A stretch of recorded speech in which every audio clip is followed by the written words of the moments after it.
Yo, yo, yo, yo, yo, yo, yo, yo, yo, yo, yo, yo, yo, yo, yo, yo, yo. Shouts to Charlemagne. Welcome to episode 64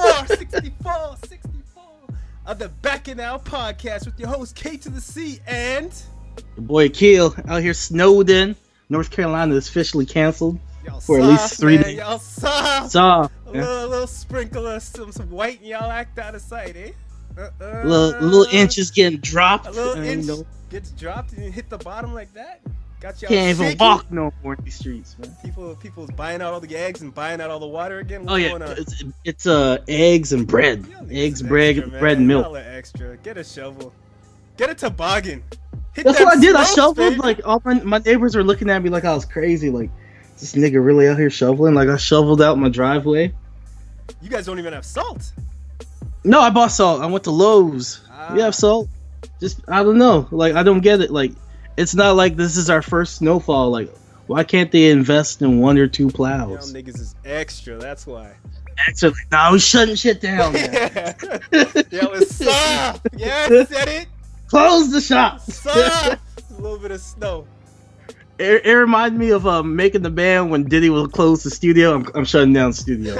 I'm shutting down. It's like our mayor went outside. He saw like a snowflake. He said, "Oh fuck it, we're shutting down the state. We are done." State. Holy shit! The whole state. We're in the we're in the state of emergency right now. All right. The only time we shut down shit for snow is when you can't even open up your door because it's so much snow the door won't open because all the way up to the fucking roof. Bunch of fucking southern pussies. This is a war on whiteness. Just cause the snow is white, we're gonna close everything. Yeah, man, what the fuck? Were cars sliding off the road or anything? What the hell's going on? They didn't clear the roads, Casey. Dumbasses. What the hell? Yeah, you know the snow that you walk in, you slide and shit. That's what they driving in right now. How they clear no roads. Is it more than 2 inches? Yeah. We got some people got like 12. 12 inches. Okay. So let me step in. Shit, isn't it? That ain't no. That's not no Raleigh shit. Y'all got some couple centimeters and y'all wildin'. We probably got about 7. Yeah. How many days y'all out? How long is the state out of commission? Well, I don't have work tomorrow. We got 8. About 8 inches. 8 inches? Soft. Yeah. Soft things. Come on. Soft ting. Hey man, 8 inches make a woman happy sometimes. 8 inches on. Nah, the soft. He's like, nah, it's a soft. Some places got 10. Okay, some places got up to 10. I'm looking at a recent update. Okay. Some areas of Burlington, North Carolina have reached up to 10 inches. Okay. That's a 10 inches, that's a bladder infection. That's a Tuesday that's a bladder infection. In Toronto. All right. That's a regular December Tuesday. Y'all gotta go grab your double, with your toonie. Flip a toonie to the Tim Horton mans and get that double and head to work. It's Snowmageddon out here. People out here chopping wood and stuff like, oh, we got to prepare for the storm. It's too late. You're done. You're in the middle. Buying generators. Oh Lord, it's too late for all that. Shit's already started. Got to embrace the storm now. I think tonight we're supposed to get like some type of like ice rain around 8 o'clock. That's what you get for laughing, for saying, oh, it's 80 degrees here, baby. When I'm like, oh, it's getting cold here. You think I forgot about that shit you were saying before, huh? Hey, that's man, what you get. All them jokes. Oh, that Karma's a bitch, and they got me. Yeah, you Southerners. Laugh now, huh? Get that 10 inches of white. No winter tires down there, huh? Nah, we slipping and sliding, man. Woo, it's rough. Yeah, that's rough. How's your week going, Sir Casey? It's going good. I can't complain, man. Smash Brothers came out, Done got like 12 characters. Told my wife I was coming home to Smash, and she was caught off guard with what I was talking about when I. Yeah, the candles lit, the lingerie on. You walked in the bathroom like, I'm about to do a number 2 for 2 hours with my Nintendo Switch. I'll see you later, baby. Because that's what I said, and then I got sad, man. She's like, "What's wrong with you?" I was like, "Man, them niggas at Amazon lost my package, man." I'm so bad. Man, this was a rough one for you, huh? It was, man. They lost my Smash. Talking about it was Friday. And they said the delivery time is between anytime between like 1 p.m. and 11 p.m. I was like, that's a long ass gap. That's any time. Yeah, that's a long. I was like, that's just a fuck it time. So I'm paranoid. I'm just listening to any little thing. I was like, oh, is that a truck? Is that I'm like a crackhead? I'm just like, oh, Is that them? Is that them? And like come 8 o'clock, I was like, yeah. I just came to the realization. I was like, they ain't not delivering. Or some motherfucker stole your box, ran off with your Smash. Well, I woke up early as hell that Saturday. I went to GameStop and I picked up a copy there. And then later that Saturday afternoon, my copy finally got delivered. But I sent Amazon a spicy email. Kermit hands, Kermit on the keyboards. Yeah, hell yeah, all caps. Man. That's why I can't do the pre-orders. It's hard for me to do pre-orders because some one little thing messes up, it fucking delays everything. The percentage is nice to get off though. It's not really Amazon's fault because I was tracking the pack. You know I don't play with my video games. Read that shit.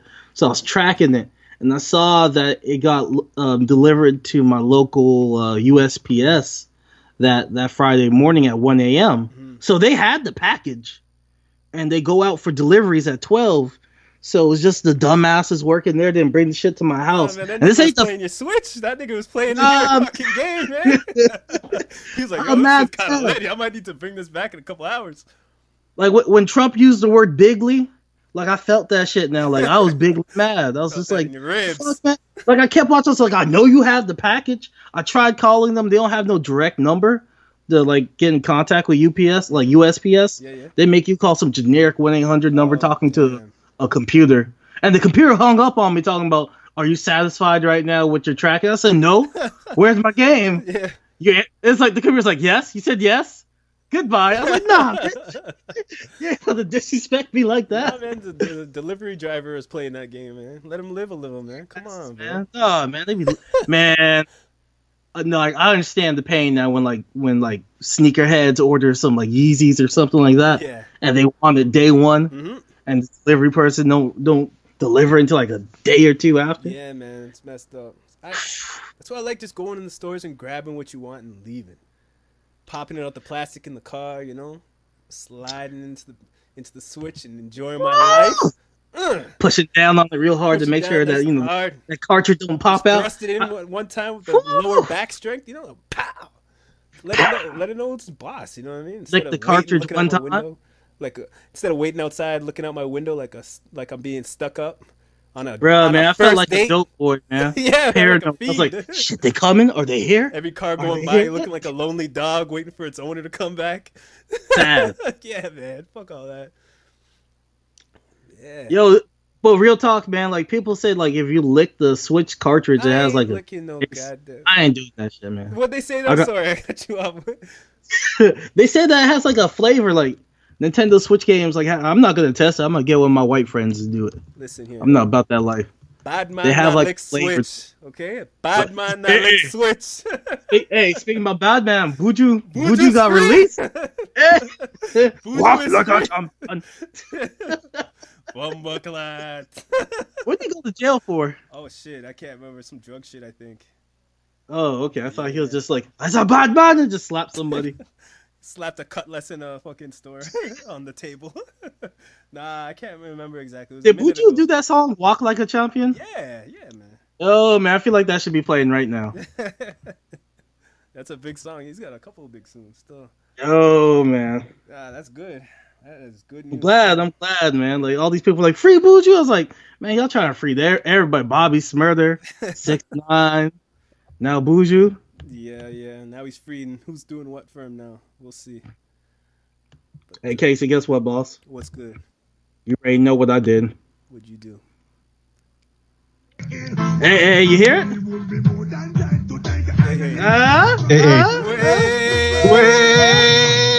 That's how I felt with my Switch, man. I was like, yeah, I finally got Smash Brothers, son. Champion mode. Hey. Not enough of that before I get sued. Oh, you didn't even let I do not own the rights to let the hook run. I do not own the rights to this song. Hey. There it is. All right, we're good. We are good. Don't want to. I'm not about to catch nothing.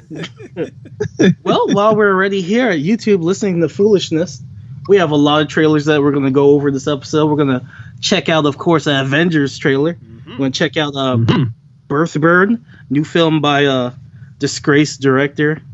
What's his name? The director from Guardians. Mr. Pedophile Jokes. Oh, who got accused way too quickly? accused way James too Gunn. Yeah. James Gunn. Yep, and then we also have a trailer for Umbrella Academy. And for our topics of the show, we're going to talk about the controversy with Kevin Hart. We got the New York Undercover reboot. We got a Ghost in the Shell anime coming to Netflix. See, I got a problem with Netflix. They keep announcing all these good shows and that they spent $100 million to keep the show Friends running. Yeah. But y'all went and canceled my Daredevil. Some bullshit. Missed me with that damn bullshit, man. Oh, and for our topics of the show, we're going to do a little, Mr. Sandman moment for people that may have missed it. So we're going to talk about Blindspotting. We're also going to talk about the, it's not new. The movie was actually made 2 years ago, but it just came out. Yeah. Bodied, the battle rap film. It has a guest appearance of Charlemagne the God in there, so we're going to talk about that. And lastly, we're going to talk about the latest episode of Titans. Yes. So, got a lot going on. You want to hit these trailers? You want to let people know where they can reach us? All that good jazz? Yeah, before that, let me let the new listeners welcome to the returning Bacchanals. Damn, hooked off phonics did not work for you, nigga. Nah, it's echoing in my it's echoing in my headphones. Okay. It's just like, damn. Okay. Hi. I'll do it. Fuck it. Yeah, you do it because it's echoing. On two Trinidadian Canadians' journeys, exploring games, movies, comics, and all around foolishness. From the American perspective, I'll be giving that to you. I'll be talking about what's going on here in my semi-native land of North Carolina. And Casey will be giving you the Canadian perspective while he's in Toronto, just being a goon and listening to Drake and just being an all-around terrible human being. Join us as we discuss this week's geeky news and all-around foolishness. Open your ears and tighten your butt cheeks. You're in for a hilarious, sometimes informative ride. We are the Bacchanal Podcast. You're damn right. I'm getting enough echoing in my ears. Why get echoing for? What the hell's going on? I don't know. You have the YouTube. You have the YouTube thing open still? Oh yeah. That's why. Shit. What about now? Hello. We good now? Yeah, no, it's way better now. Before I had to take the headphones off because it was like, I would say something and it'd be banging back in my ears. What? Getting fucked. Banging my eardrums out. It didn't even ask you no permission. It's just, I'm going in. Skype just said, fuck you. Fuck your eardrums. Yeah, man, Skype just me too, G son. Yeah, man, fuck. No permission, just like I don't give a fuck. It's the holidays. Yeah, just hit me up. Hear my own Greasy. voice banging in my ears. Like, tighten your butt cheeks, nigga. You need to watch out with them ears. All right, so yeah, we got the James Gunn film, BrightBurn. You haven't seen this trailer yet, sir? No, I haven't. All right, so let me. Whoopsie.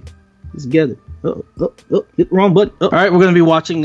First trailer we're gonna be watching is BrightBurn, new film by James Gunn, who recently got in trouble for pedophilia tweets. BrightBurn? BrightBurn? Is that what? BrightBurn, yeah, BrightBurn. Oh, okay. What did I say?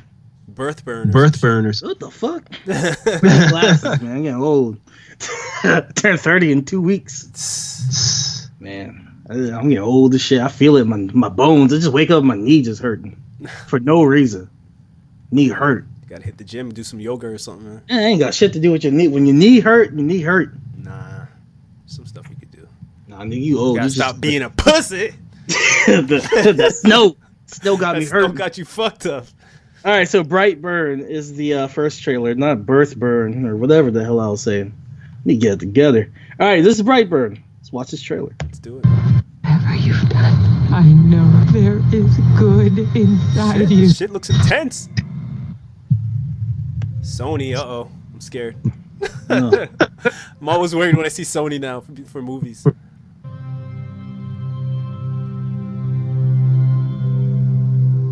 the intense music. Oh, Man of Steel. Look, they're using the same Man of Steel font too. Oh, that's true. Yeah. It's looking like Man of Steel on the farm and shit. This is gonna take a complete left turn. That's a chick from Hunger Games, right? Yeah, she's done a lot of things. She was Rita Repulsa. She's an anchor man. She was Rita Repulsa for real. It's like a Superman type shit. Except he's drawing 8s. What is that? I don't know. It looks like that 8 you would draw in high school. Visionary director of Guardians of the Galaxy. Oh, his mom got some purple in her. She a freak. Oh shit! Asteroid's coming. Is that Superman? Nah, it's that Superman from Russia. It's that Russian Superman. Someone listened. This is the same Superman type story, man. What the fuck? Don't worry. This Memorial Day, Wait for it. the swing is still swinging. This is a Superman's like, man, fuck y'all. I'm gonna do what I want. Why she gotta chase him through the fucking things? Like she could just walk around the side. To make it more dramatic. Now Banging his head. The headbanger. No. It was like he was drunk. He just started listening to Korn for the first time. They're not showing his face though. There he is. He's not like us. Biting forks. I'm like, you gonna fix that fork, right? This kid, man, shit. It's like Jeffrey Dahmer got Superman powers. With the red eyes.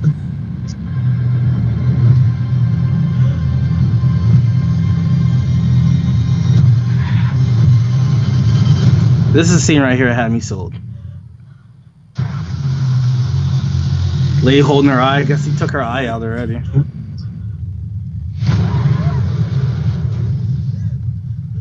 He said he wanted his ice cream. I said sprinkles, bitch!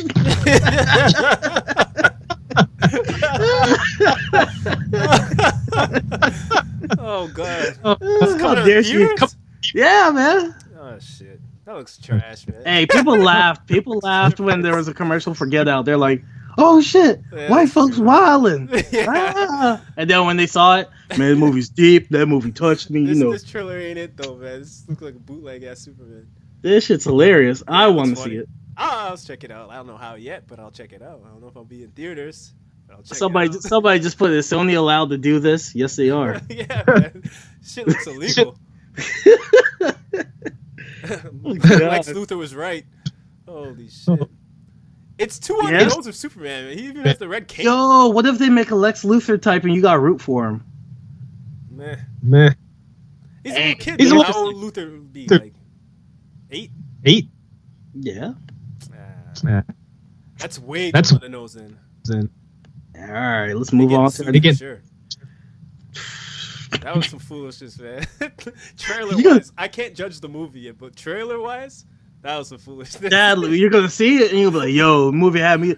Hey, the movie Shit had might me be laughing, different, though. but the trailer though, that's some shit it is. It was hilarious. A little kid with superpowers killing people. Just killing people. Yeah, it's great. I wonder what the rating is gonna be on it. Did you watch The Omen? Shit, I don't remember. Yep. That sounds Yeah, like you one of did. those And they had trash-ass that movies. little kid had people killing for him, just like coincidences, and people just, oh, I slipped. The devil. People enjoyed. People enjoyed that. Why can't you enjoy this BrightBurn? I don't have to enjoy what other people enjoy. I'm Shut my up, own Casey. person. I'm my own person. People like this. Peer pressure, bro. Yep. Let's watch this Umbrella Academy Yeah, trailer. let's check this out. It's a Netflix exclusive. Okay, we're gonna cancel it too. Daredevil for this. Did they? No, I'm joking. Cancel 1989. Daredevil. It's a good year, man. It was one. Women had been pregnant when the day first began. I have adopted 6 such children, gifted with abilities. Six. No, this is devil talk. See, that's 666 talk.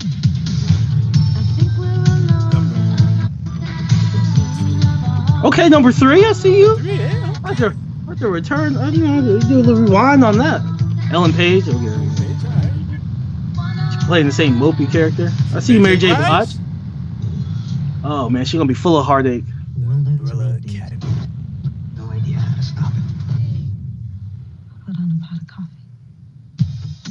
coffee. Ellen Page always looks stressed out. Every film. February 15th. Only on Netflix. All right, Netflix, you're gonna get us all excited. This show was pretty good. Canceled. Yeah, it looks cool. Looks alright. Somebody put I like Ellen Page, so I clicked. Me too. Yeah. That looks alright. I ain't mad at that. That's a nice little trailer. It piqued my interest. It got a homeboy from what's that show I used to watch, The Misfits, who was immortal. He's a good actor, so check this out. You ever watch The Misfits yet? It's kind of like That's Damn, what I can't say. killing people and shit. Is that No, it's a group of young juvenile delinquents who get struck by lightning and they all get powers. That's in like UK, right? Yeah, it's a British show. Yeah, I watched it years ago. That was cool. Yeah, so he was one of the characters from the first season. Oh shit! Right. Oh shit! Trailer everybody talking about. We're gonna dissect it. All right, take it apart. Yeah, so what trailer we're getting into? You want to say what it is? Because you know. Well, you guessed the title months ago on our podcast. Yeah, damn straight. Avengers 4 Endgame. I should have bet money on this shit. I know, man. Shit, you know Vegas. You know they have like underground bets. We should have did like an underground bet for. So we're gonna do like a play and pause type of thing for this because there's a lot of stuff I noticed in here. Okay, and I might so be wrong. I might be right. You might be wrong. You might be right. But we having a little fun. You know what I mean? Because it's a podcast. We're just shooting. It's a podcast. Ain't that damn serious? We ain't quitting our day job yet. So we got that Gamora green. Now, shouldn't Nebula or be with him? Do you see inside of the eye of the Iron Man helmet? It looks like the picture that they showed before that the Russo brothers showed on the internet. Oh, that blue image that they showed? Yeah. They showed the most like obscure images and like, y'all ready? It'd be like somebody's fingernail. You're like, the fuck? Yeah. Or the dude sitting in the fucking warehouse looking thing and it had the A and the E. And they're like, look closely. It's like, what the fuck? What are we looking at here? They're doing this shit on purpose to the fine-tooth combers. You know? Oh, damn trickery, man. Like, do you know whose bicep that is? Like, nigga, no. Just give us the damn movie. You gotta look hard. They're gonna show you like a strand of pubic hair. Like, there, that's who killed Thanos. Now you know. I honestly feel like he's being a drama queen in this scene. Like, it's for dramatic effect in this trailer right now. But then when we're watching the movie, it's gonna start like this, and Gamora's sister, the robot one, Nebula, is gonna be like, "Stop being such a drama queen. Just go to bed. We'll be, we'll be there in 20 minutes. Like some kind of thing like that." Now, what ship is he in? Is that the Milano? Because it's so far out, I can't tell. No, I don't think it's the Milano. It's the one that they came with. The Milano got destroyed in Guardians 1, I think. I think it's the one that they came to Titan with. They were still flying the Milano in Guardians 2. And then they rebuilt something else. They fixed it in Guardians 2 once they crashed on that planet with Ego. I thought they called it something else. It's still the Milano. Oh, okay. Sure. I have a Lego set of it. Judge me. Gamora green. Nah, man. Gamora. I see it, man. He's doing a live chat. He's like, Facebook, we live, baby. I think he's just being over dramatic right here, man. I swear he got stabbed, like. He did. So, this should be a bit. He shouldn't be standing up like this. He should have lost a lot of blood. And he used some adhesive to close the wound. See, so that's why I'm like, he's alright. This is just dramatics right now. But shown on Instagram and Twitter, Gwen Paltrow has taken the picture with the rescue Iron Man armor. And did you hear what he just said there? Yeah, he said for somebody to rescue him. Ooh, rescue.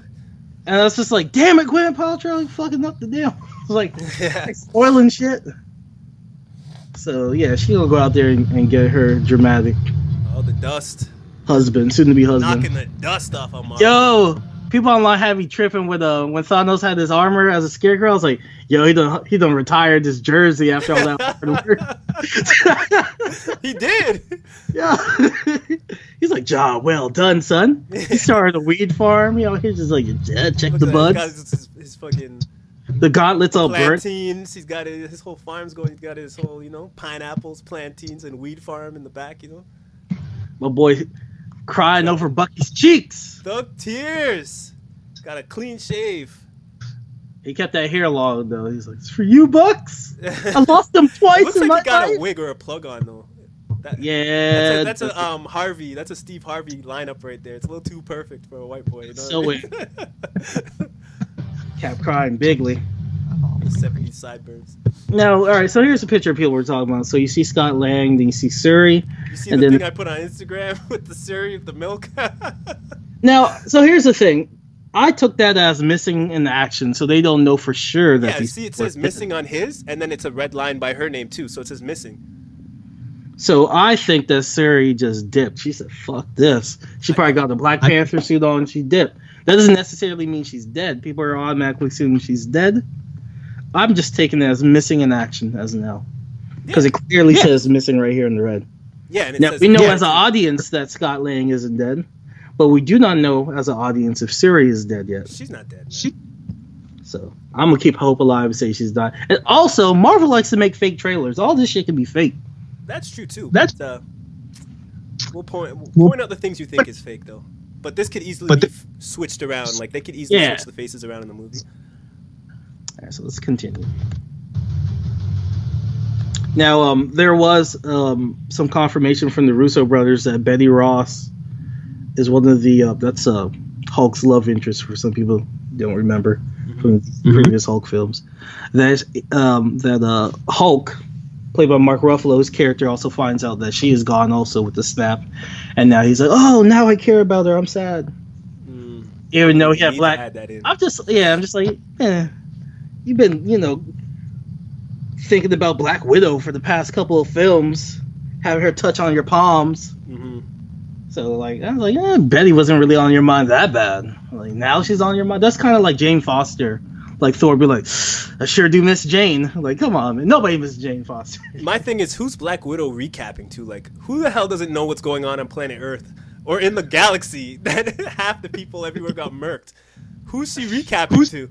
She's not pulling Cap. Cap can't be that slow. He was there. No, I said Captain Marvel. You think she's talking to Captain Marvel? Yeah, she could have just now landed. She just got paged. So she could like show up and be like, yo, what the fuck's going on? Like, I've been gone. Like, why is everybody dusted? And she's getting like a recap from Black Widow. But everybody in the galaxy, it affected everybody. So, well, maybe she saw people like disappearing, and then she saw the page, and she's like, "What the fuck is going on?" And that page is basically telling her to come. All the advanced places in the galaxy and technology, she's gonna go to Earth before she goes to Asgard, or before she goes to. Well, she got paged by Nick Fury to specifically come to Earth. Oh man, we gotta watch that movie. Her movie could end with her coming to Earth, saying like, "I'm here this whole time." Like, man, fuck. Nah, son. I'm going to that friggin' underground place in fucking Black Panther's spot. I'm just chilling out down there. Fuck y'all. She's hanging out that vibranium cage. Yeah. Underwater or some shit. She's like, hey, they got Netflix. Yeah. It was something with the underwater comic book character. She's been chilling underwater with him. What's his name? Namor? Namor, yeah. She's been sitting with Namor. Who knows? She is not in Atlanta. She is clearly. I'm just fucking around. But I'm saying, like. You think she's talking to her, huh? So who do you think okay, so you think Iron Man gets rescued by the rescue suit? Yep. And you think Captain Marvel comes to Earth and is like, what the fuck is going on, guys? Yes, yeah, she's like, yo. Everything. I hope she's like, I think so. I think she's like, yo, I was about to punch some dude and he got dusted and I punched the wall. Some dumb shit like that happened. Oh, man. I don't know. Yeah, I know. I'm not saying you're wrong. I'm just saying, shit. Nobody knows. All I know is all the employees said. Now look at this. Look at this. All I know is, hold on. Tony Stark is gone. All the employees are like, fuck this place. I'm out of here. Cut your grass. Kiss my ass. Look at the sadness in Thor's face. He's like, should have went for the head. Yeah, man. He definitely should have. He's just like, fuck. Because you got to realize, half of Asgard already died and then he lost during the events of Ragnarok. Yeah. And then another half of them just died again because his old cockeyed one eye half an ass missed. Yeah. And you just see the anger and frustration in his face. Just like, fuck, man. One time he missed his target. Should have practiced a little more with that axe before he. Nah, man, he got happy. He's like, yo, I got this new toy. I'm about to show all the homies. He did that dope ass jump. Where the whole sky turned black before he landed. He's like, hell yeah, I'm about to show y'all some fly shit. And then he went and missed at the end. Yeah. He should have went straight for Thanos right from the get-go. He's there battling up with all these people in the street, on the street level fighters. He should have been going straight for Thanos. You're going to see him punch a wall. You'll be like, fuck. Asgard. I need a horse. All right, so there's Nebula. Yep, on the same ship as... I think it's so you agree? You think it's the same ship as? Yeah, it has to be. Now she doesn't have to worry about oxygen and dying. She's a cyborg. Now Tony, I feel like Tony should have took her ass apart and used her to propel himself or whatever in the ship needed fixing. Be like, well, you are robotic. I would did a pinky swear. I'd be like, I pinky swear, I'll put you back together. How do you know he doesn't do that in the movie? How do you know she's not like one of the keys to them making super costumes? You know what I mean? Nah. She's like, nah, fuck all that shit. Russo Bros will probably show us like I need to take the cooch and put it over for a mask. he's like, yeah, let me bore that with a flashlight. Got More flashlight in that part right there. Yeah. Hose in there. I need the hose. Deep coochie. I need that.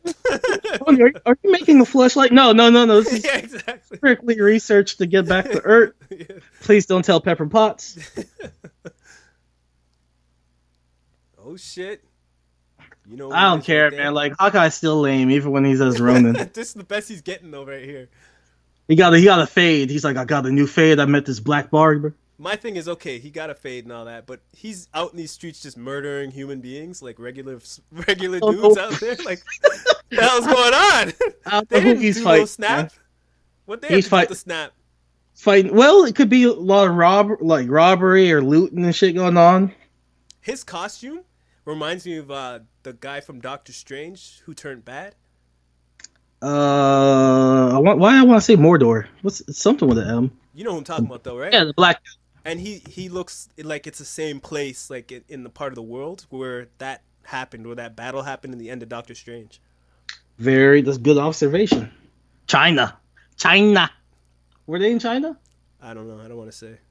I'm not racist like you, Akil. Hey, somebody's got to be. Could have been North Korea. We don't know. Kim Jong-un. No that food. could have been Kim Jong-un, all white in the background. Hungry as hell if they're in North Korea, man. People look full. So I like the use of dust and sand. Oh, you notice the dust is all coming back together yeah. there? And you see how the Avengers is in glass, like the girl from Ant-Man 2? Curry? And the circle in the background, like the poster in Avengers, the first Avengers. The Avengers with Infinity War? Yes. Yeah, because I'm looking at Infinity War right now. Yeah, in the side corner, you see the circle, the full circle? But that full circle is in reference to the area that they build, that Thor builds to bring the hammer, so he's going to build something else. He's like, let's fire up this shit one more time. Now, this is interesting. If you look in the top corner of his where his hand is waving, if you look all the way up where the blue is, yeah, it says 1983. Oh, so my boy's time traveling. So he's like, yo, y'all here? Where y'all at? So they're looking at old shit probably, and they're like, what the fuck? Isn't that dude? Wait, is this an old recording or is this new? That's why this scene makes sense. And they're like, what the fuck? And he's like, I know you know who I am. Hank Pym, you remember me? Ant-Man? But it's like, it says 1983 in the top corner. Holy shit, Casey, you just unraveled it. Yeah, man. Because they told him to stay, because when he was in the quantum realm, they told him to stay away from time vortexes. Yeah. And Scott Lang don't listen. And I think in Ant-Man 1, remember Hank Pym gives him the map of the S.H.I.E.L.D. base, and he's like, yeah, it's just a warehouse. And remember, he goes and it's like a big Avengers place. Remember that in the first one? Yeah. You froze for a little bit for a second. Sorry. So Hank Pym gives him the map of the Avengers place, and he goes back there, and it looks like a little. It's supposed to be like a warehouse. So in 83, it's a warehouse, and in 83, Miss Marvel's movies, isn't she around that time? 9 Inch Nails. She's 95. She's 95. Okay, so it's around. Oh, it's 95. Okay. Yeah. I was thinking maybe that's a connection, but maybe not. He'll have to chill out for, man. He's time jumping. I was gonna say he'll be chilling out for a couple of years, man. 83 to 95 is a long time. Gap. But I don't know. That's pretty dope, though. So it's pretty cool what they're gonna do. I think he's gonna be time jumping, like in between, like the first Avengers and because there's a rumor that his daughter is gonna be in the movie too for a bit. Like he's gonna see his daughter older as him in the future, and he's gonna go back in time and see all this shit. So yeah, other predictions that we think might happen in this is funny shit that I would think would happen would be, imagine if they were stranded in space and then Rocket Raccoon just has like a pager to make it GPS to back to Earth or wherever he is, and he's like, way later on in the movie, he's like, oh shit, oh yeah, I have this, and it just shoots them over to Earth, like way into the movie. Like Iron Man thinks he's dead, Nebula's like, I'm just a robot, I'm just gonna be floating in space till we hit another planet or something.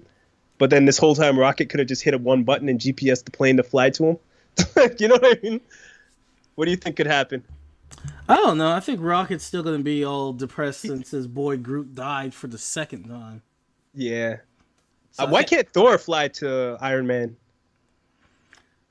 I don't know. I guess they just need to page him. I don't know. That whole situation's kind of weird. Like, I guess he's just recording so that when somebody does find his dead body, they could just watch the recording on the helmet.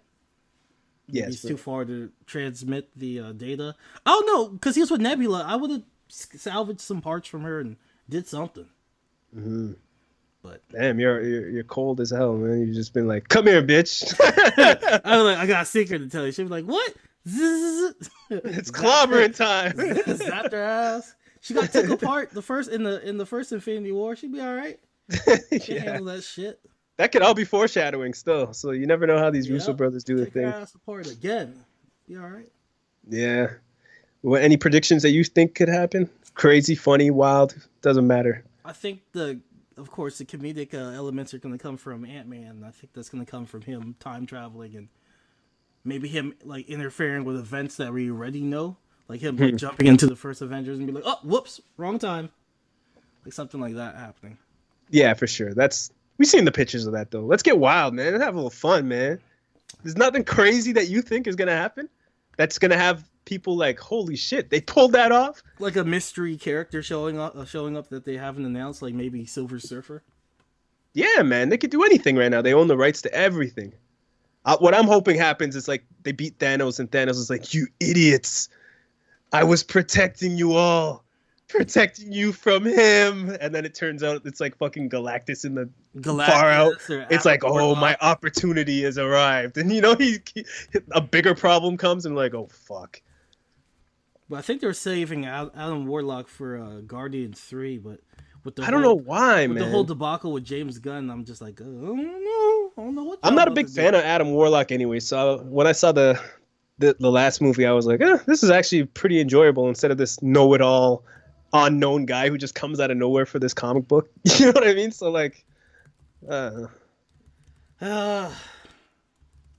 right, you want to jump into our Bacchanal news? Let's do it.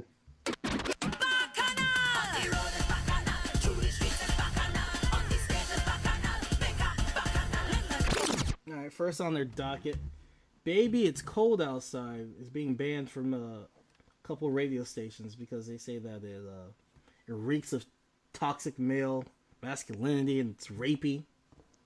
Oh my god. How do you feel about the "Baby, It's Cold Outside"?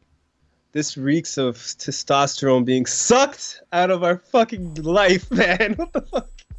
Yo, man, do you know how many songs there are playing on the radio that are so much worse than this shit? Yeah, like, because I was they got 21 Savage playing on the radio. And they got shit like "Eat My Ass," "Lick My Butthole." You're just like, okay, I can rock with that.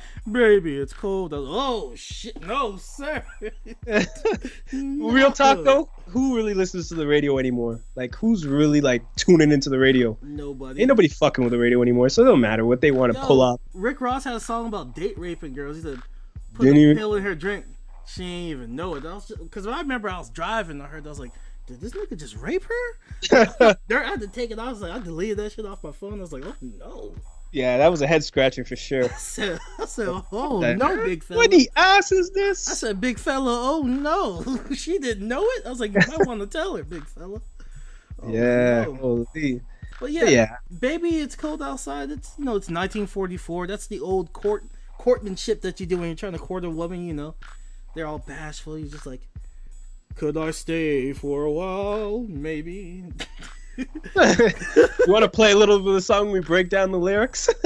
Yes, let's break down the lyrics, man. Yeah, let's break these lyrics down. Man. I ought to say this is fucking ridiculous. Yeah, let's listen to it. All right, so let's pull up "Baby, It's Cold Outside" lyrics. Because like, "It's Cold Outside" lyrics. Yeah. Break this motherfucker down. Because we gotta be aware, like it's a different time. Like, come on, people gotta grow up. Everybody's offended by every little thing. Like, come on. Are you ready for these cold hard gangsta ass lyrics? Yeah, let's do it. I really can't. Oh, right. Of course, an ad will pop up. "I really can't stay. Baby, it's cold outside. I gotta go away. Baby, it's cold outside." Okay. All right. All right, now that's got rapey. The evening has been hoping that you'll drop in. So very nice. I'll hold your hand. They're just like ice. Nigga got cold hands. When did the rapey part start? Well, she just said, "I gotta go away," but then he said, "Baby, it's cold outside." He's trying to ting. Let's replace the words with my dick is hard. I really can't stay, babe. My dick is hard. I gotta go away, babe. My dick is hard. The evening has been. I've been hoping that you'll drop in. My mother will start to worry. Beauty, what's your hurry? My father will be pacing the floor. Listen to the fireplace. So he's just ignoring all her complaints. No means no. And he's just like, the dick is hard. Not sure if you got it the first time. Oh Lord. The dick is hard. This is my favorite part. She put, well, maybe we'll have a drink more. And then he says, put some records on while I pour. I said, okay. But what you putting in that drink though? Nah, she ain't never said no. She should have just left. She could have left, yeah. Or if he's blocking the door, just saying, baby, it's cold outside. Nah, man. Shit could go this is just getting out of control, man. Nah, this is just getting out of control. It's cold outside. It could turn into a horror movie. A lot of these songs could turn into a horror movie. I ought to say no, no, no. And then he put, mind if I move in closer? Right, Casey? What about Destiny's Child? No, no, no, no, no. What about that? Yeah, ban that shit. Yeah. Oh, shit, you right, son. Ban that shit. Ban it. Ban it. Mixed messaging. Yeah, man. She told me no, then yes, I don't know. Yeah. I'm so confused. Ban it. No, man, so I was leaving, then she just grabbed me. No, hey, no, no, no sounds like reverse rape. Like she say no, no, no, then yes, yes, yes, and then you're leaving. And then she just grabs you and assaults you sexually. And you're just screaming no from that point. You're just like, no, I don't know. Ban it. All right, let's continue the dissecting of Baby It's Cold Outside. Yes. I gotta get home. So she ready to leave. She told his ass no several times. He said, but she didn't say no. She just said she has to go home. She should go home. No, she said no. There's this part where she says no, no, no. Where did she say that? I just said it not too long ago where she said no, no, no. Okay, I thought that was a Destiny's Child song. No, all right. We're gonna go through each little thing, bar by bar. So we're on the second part. So my mother will stay to worry. Beauty, what's your hurry? My father will be pacing the floor. Let's listen to the fireplace roar. So he's just ignoring her and being horny. Oh, really? I better scurry. He said, Beauty, please don't hurry. And she says, well, maybe we'll have a drink or more. Then he says, I'll put some records on while I pour. Our neighbors might think. She said she'll stay. So she decided to stay at that point. And he, but baby, it's bad out there. And she said, so what's in this drink? No caps to be had out there. I don't know what that means. That sounds like no hats, no caps, no hat, no. Well, that sounds like Gazani. He put or he's saying, baby, you ain't lying. That's a no cap. New slang, you know. But I wish I knew how. Your eyes are like starlight now. He's charming. He's charming her. I'll take your hat. Your hair looks swell. She says, I ought to say no, no, no, sir. Mind if I move in closer? That's when I started getting rapey to me. Nah, he said, do you mind if I move in closer? He asked. He did ask permission. Yeah, what do you want? He asked permission. Okay. At least I'm going to say that I tried. So she's trying to get away from this rapey man, but she's falling for it. I don't like it. He's charming her. That's the whole song. He's slowly charming her. She put, what's the sense of hurting my pride? You better put your pride aside, sir, and stop being rapey.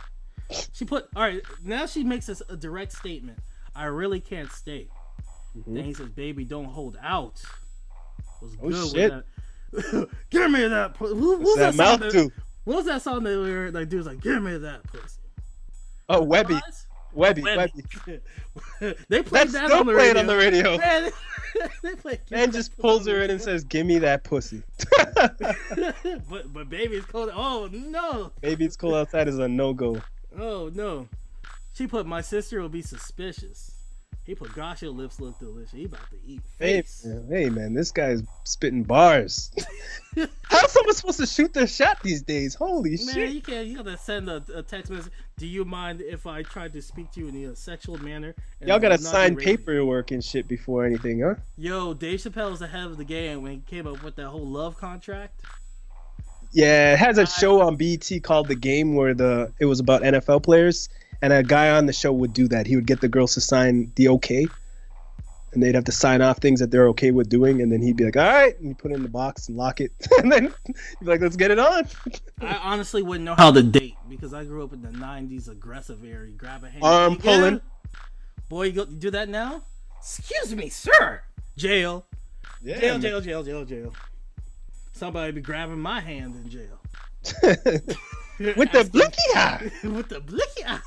He's like, is your boy 6'9"? All right. So she puts, so she said, say, lend me a coat.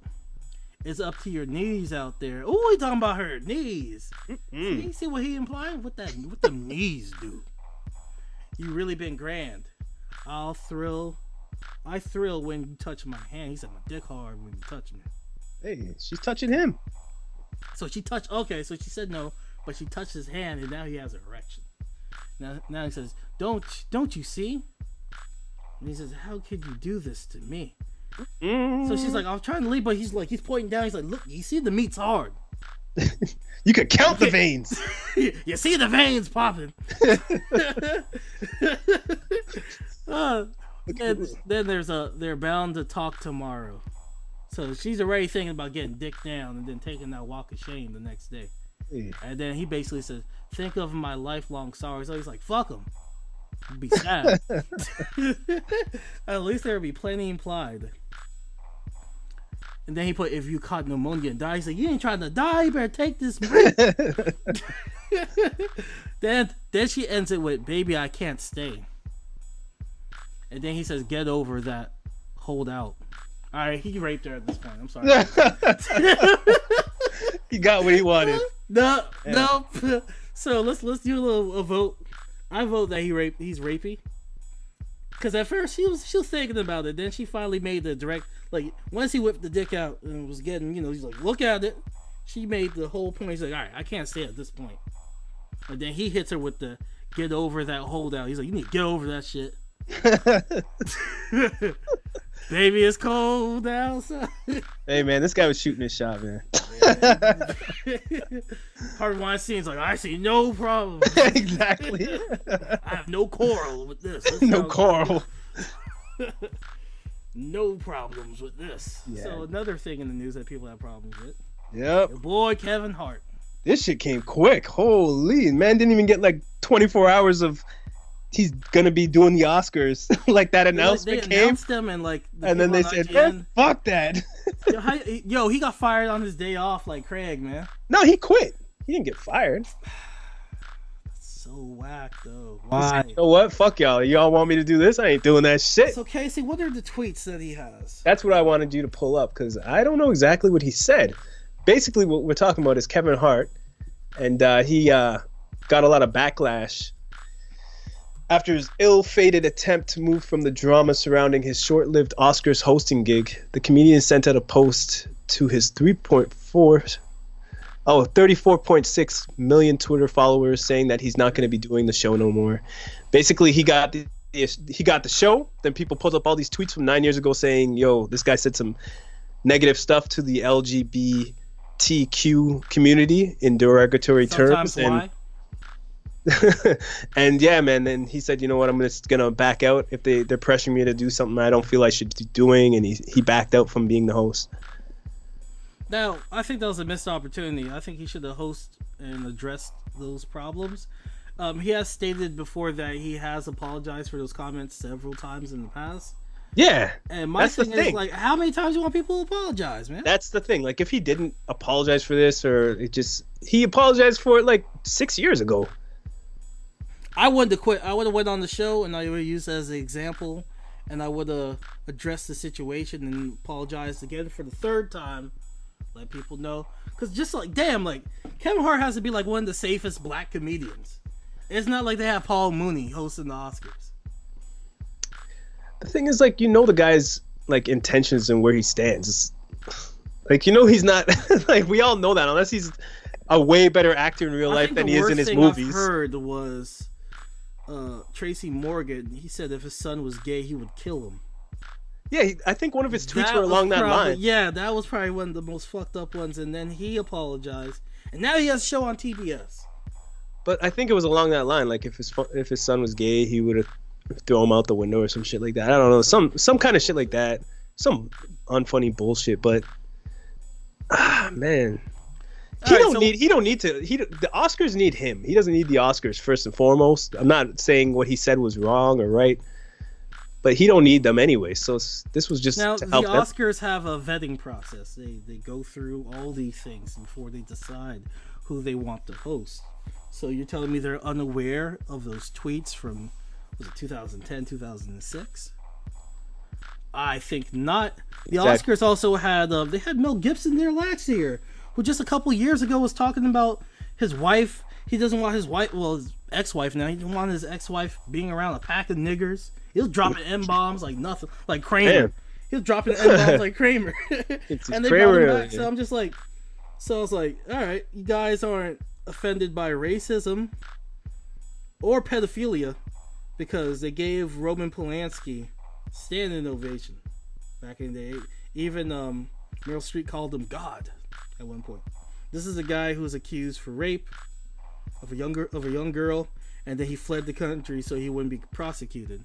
But hey, he made the P in this, so everything's forgiven. So what do you think? What do you think of the situation? Should Kevin Hart have been let go or pressured to leave? I think he should have hosted the show, addressed the situation, made it part of his act, like he always does, just like with his cheating scandals. Make it part of it. I'm not the biggest Kevin Hart fan. I don't think he's that great, but damn, like, y'all shitting on the man for something he did years ago that he addressed and apologized for. Like, damn. How many times you gotta say sorry for something? Honestly, have you guys ever seen Eddie Murphy Raw? Yeah, exactly. Have you seen any 90s comedy from the 90s, like in Living Color? Like, a lot of that stuff is insensitive and wouldn't fly today, but as an artist and as a human being, these people have all grown, and they're not committing and saying these things anymore. They've grown from those actions. And I just feel like when it's something that's dealing with the LGBT community, cancel it immediately. But if it's something that has to do with race, they'll look past it. Canceling people for stuff like this doesn't get rid of the problem. Like, for people saying racist shit, it doesn't get rid of the problem. It just helps the real racist people hide better. Canceling.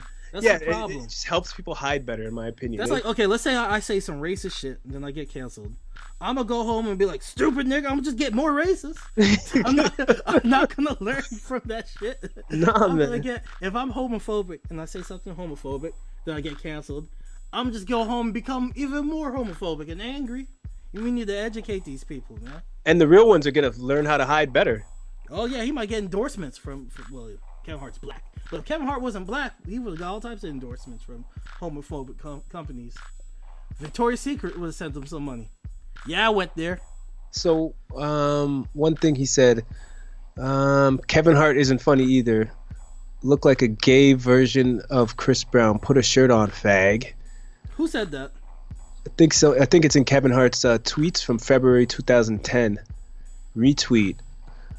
Another sold out weekend for Kevin Hart for real in NY. Fun times, but I'm tired. You're such a bitch, man. We sleeping when we die, fag. Are they writing in Ebonics, Casey? He's struggling to read them shit. Do you know how small this shit is that I'm trying to read? Well, all right. I'm so trying on to the zoom flip in on this side, picture. let me get But to he's this just, point. I don't know if he actually did these, because these don't look funny at all, man. This just looks like some fake shit. I don't know. I'm trying to find the tweets that he said, but I'm having trouble finding. I can't find the tweets that he said. Like, he deleted them shits. Them shits were ghosts. Yeah, but you can't even find the picture or snapshot anybody took. This shit is Illuminati. Hey, Kevin got that type of pull, man. Oh, here's one. Okay, yeah. He's like, make it go. But let me get to my point. So Nick Cannon, he's jumped to Kevin Hart's defense, and he was talking about other comedians. He was talking about white female comedians who've made a. Here's one. If my son comes home and tries to play with my daughter's dollhouse, I'm going to break it over his head and say, in my voice, "Stop! That's gay." That's one of the ones he said. Oh, okay. Well, I have a lot worse shit to tell you. So, the Wild 'N Out star, Nick Cannon, has found a couple, homophobic tweets from white female comedians. So here's one for Sarah Silverman. She put, I don't mean this in a hateful way, Oh the Lord! new Anytime Bach- someone starts something like that, it's about to be the most of whatever that they don't mean is. So I don't mean this in a hateful way, but the new Bachelorette's a faggot. Oh Lord! You see, I this- don't even know how that joke's supposed to land. That's just That's- bad. That was her joke. Oh, I got some more shitty ones from you. This is from 6 years ago, Amy Schumer. She put, "Enjoy Skyfall, fags. I'm about to go knee deep in Helen Hunt." The session. So this is one of the Kevin Hart ones. Why does Damon DW profile picture look like a gay billboard for AIDS? Boom! I'm on one tonight. About to get your ass fired. Dumbass. Turn into You pics. see, the shit he's saying isn't funny at all. It's just like he's wilding. He was just wilding one night. Here's Oh, one you see, from the Wayne brothers, Damon Wayans. It looks like he was just snapping on the Damon Wayans brothers. Why does Wayne 215 have so many pictures of me in his phone? What are you, some type of fat fag that takes pictures of small black men all day? These aren't even tasteful. These are some just trash jokes, man. trash But jokes. on the flip side, like, people still listen to Eminem. He's dropping the F word that rhymes with maggot like it was nothing. Yeah, but it ain't right though. What he's saying ain't right. But he done I'm apologize. just But saying, like, keep that same energy. We have selective outrage. yeah, Clearly- no, I agree with that. clearly for we sure. have The selective- shit he's saying is tasteless. No, it's This bullshit. This is July 2009. This is some old ass tweets, man. And he done apologized for this shit. But yeah, man, he said some dumb shit. I So think here's one nowadays from people Chelsea gotta Handler. on Fridays. These celebrities just gotta have a Twitter dump where they just dump, or Instagram dump where they just dump all the shitty shit that they did back in the day. They should hire their assistants and just be like, "This is everything I did from this day and this day. My bad." You know, and just apologize for all the fuck shit they did. So Chelsea Handler in 2010, she tweeted that this is what a fag bird likes when he flexes. It was a picture of something. I was like, okay. Yeah. So selective outrage. She got a Netflix special. Amy Schumer has several specials in the show.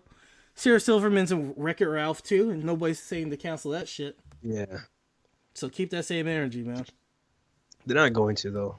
They're not. It is messed up that what he's saying though. Like, But he apologized some stupid shit. I said dumb shit back in the day too. Now if it's 2018 and he's posting, I'll be like, come on, get your dumb ass together. yeah, this is But it's these some- jokes aren't even funny. This is They're like, corny ass jokes that I guess I hope he admits that are corny and stupid, and it seems like he's learned from them. this feels familiar though. I think I remember this when he was just wilding on Twitter one day because people were making fun of him for something that happened. I think it was when the girl's hair was, him and Trey Songz were by a pool and the girl's hair was on fire and Trey Songz was like, "Your hair's on fire, girl." And he said it all smooth, but her weave was really on fire. And Kevin Hart was there. I He's like, remember that was he's like, New "Oh my Year's god, party." your hair's really on fire!" And she was like, "Oh shit!" She just jumped in the bathtub or some shit. But I think everybody was making fun of Kevin Hart at that moment. So then they were all just killing him on Twitter. So he was just shooting at everybody, like just having fun with it. I think that's when these tweets were around. Yeah, because he's coming at Dwayne Wade in this one. You should ask the question like this: how many gay men sweat when they wear dress shirts because real men don't? Laughing out loud. P.S. Fag. Like that's just dumb. Yeah, man, you can't be dropping that F-bomb like that. Nah, you can't. That's offensive, man. That's their N-word. Yeah. Dropping them shits.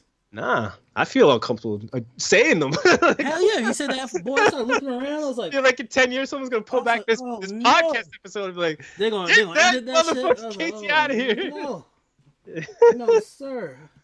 But yes, I do not condone his comments. Some no, dumb I don't shit. know it at all. And I'm But glad that he's apologized for them. And that's the thing. Like, if you want people to apologize, are you going to accept it? That's the problem. It don't seem like they accept apologies anymore.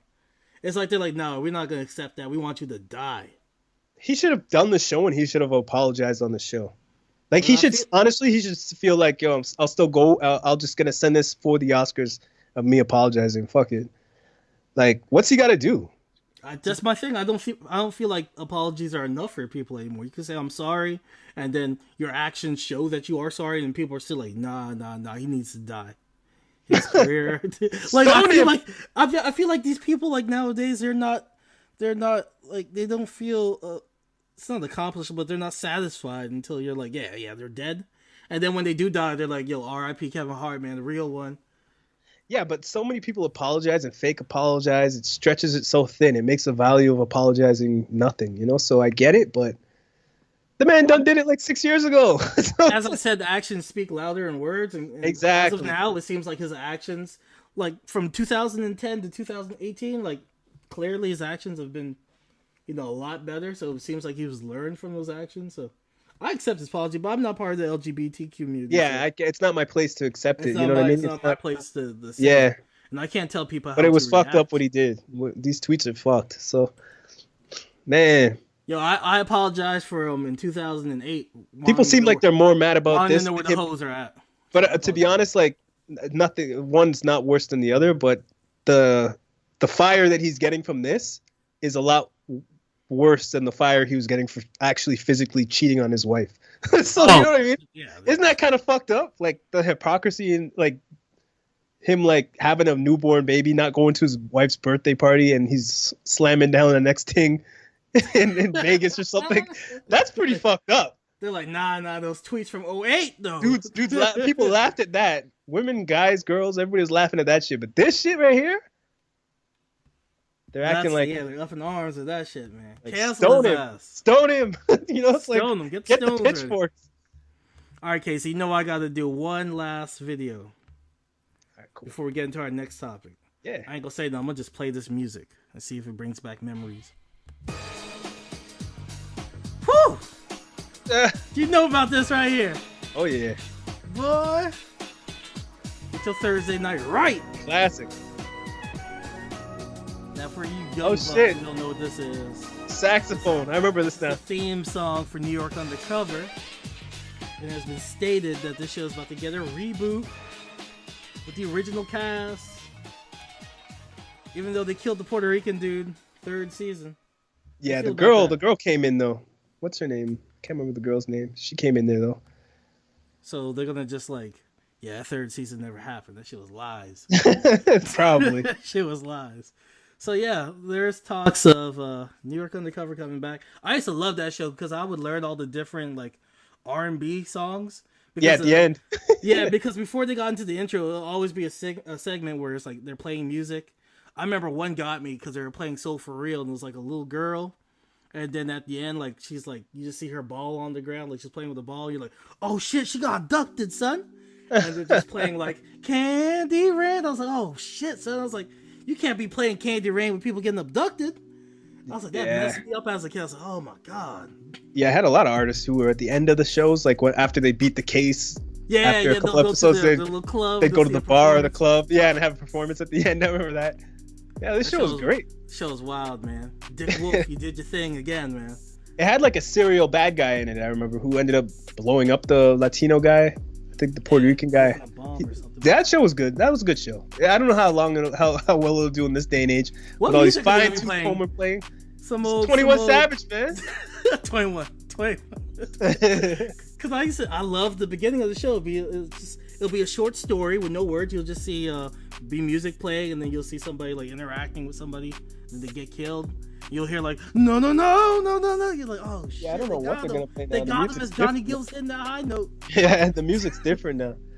We're gonna play big New York artists. New music's gonna transition with this show. Like, Gonna play Cardi Money intro. that'll be interesting if a stripper gets killed. Okay. If they make it for real, New episode? York Undercover, that'd be dope. I ain't trying to hear no damn ASAP Like Rocky, Scarlet's though. or something. Have one episode in Scarlet's where a stripper or bartender murders a stripper because they're beefing or something like that. Because one makes more money than the other now. One's more Instagram famous. So ABC, owned by Disney, is Uh-huh. looking to reboot the series. to abort. Abort. Yeah, it's a good idea. Why not? They're rebooting everything nowadays. Try it out. With the same cast? Yeah. I don't know if those guys can get busy like they used to, hopping fences and shit. They might be the detectives, like the bosses in the office. That they got the young cops that do the running around. So the show starred Malik Yabu and Michael De Lorenzo. Yeah. Detective J.C. Williams and Detective Eddie Torres, two police officers in New York's Fort Precinct. This was created by Law and Order Dick Wolf, baby, like I told you earlier. two people of color in the lead role as cops. Yeah, and it had the Latino girl who was in Dexter also. Yeah, man, she aged pretty well. Still Yeah, fine. I could see her still being in it. But I just don't see them running around, running yards, chasing people down, and hopping fences and shit. Too old for that. I'm reading these comments from all these old heads. Y'all fucked up when y'all killed Eddie. I agree. Yeah, the show definitely went downhill and weird after that happened. I don't know why they did that. I don't know why. Maybe he wanted to leave the show. Maybe they just wanted to fire his ass. But yeah, as of now, it's the original cast. Who knows? They might cast a new Latino and a new young black man. Mm-hmm. Audition, Casey?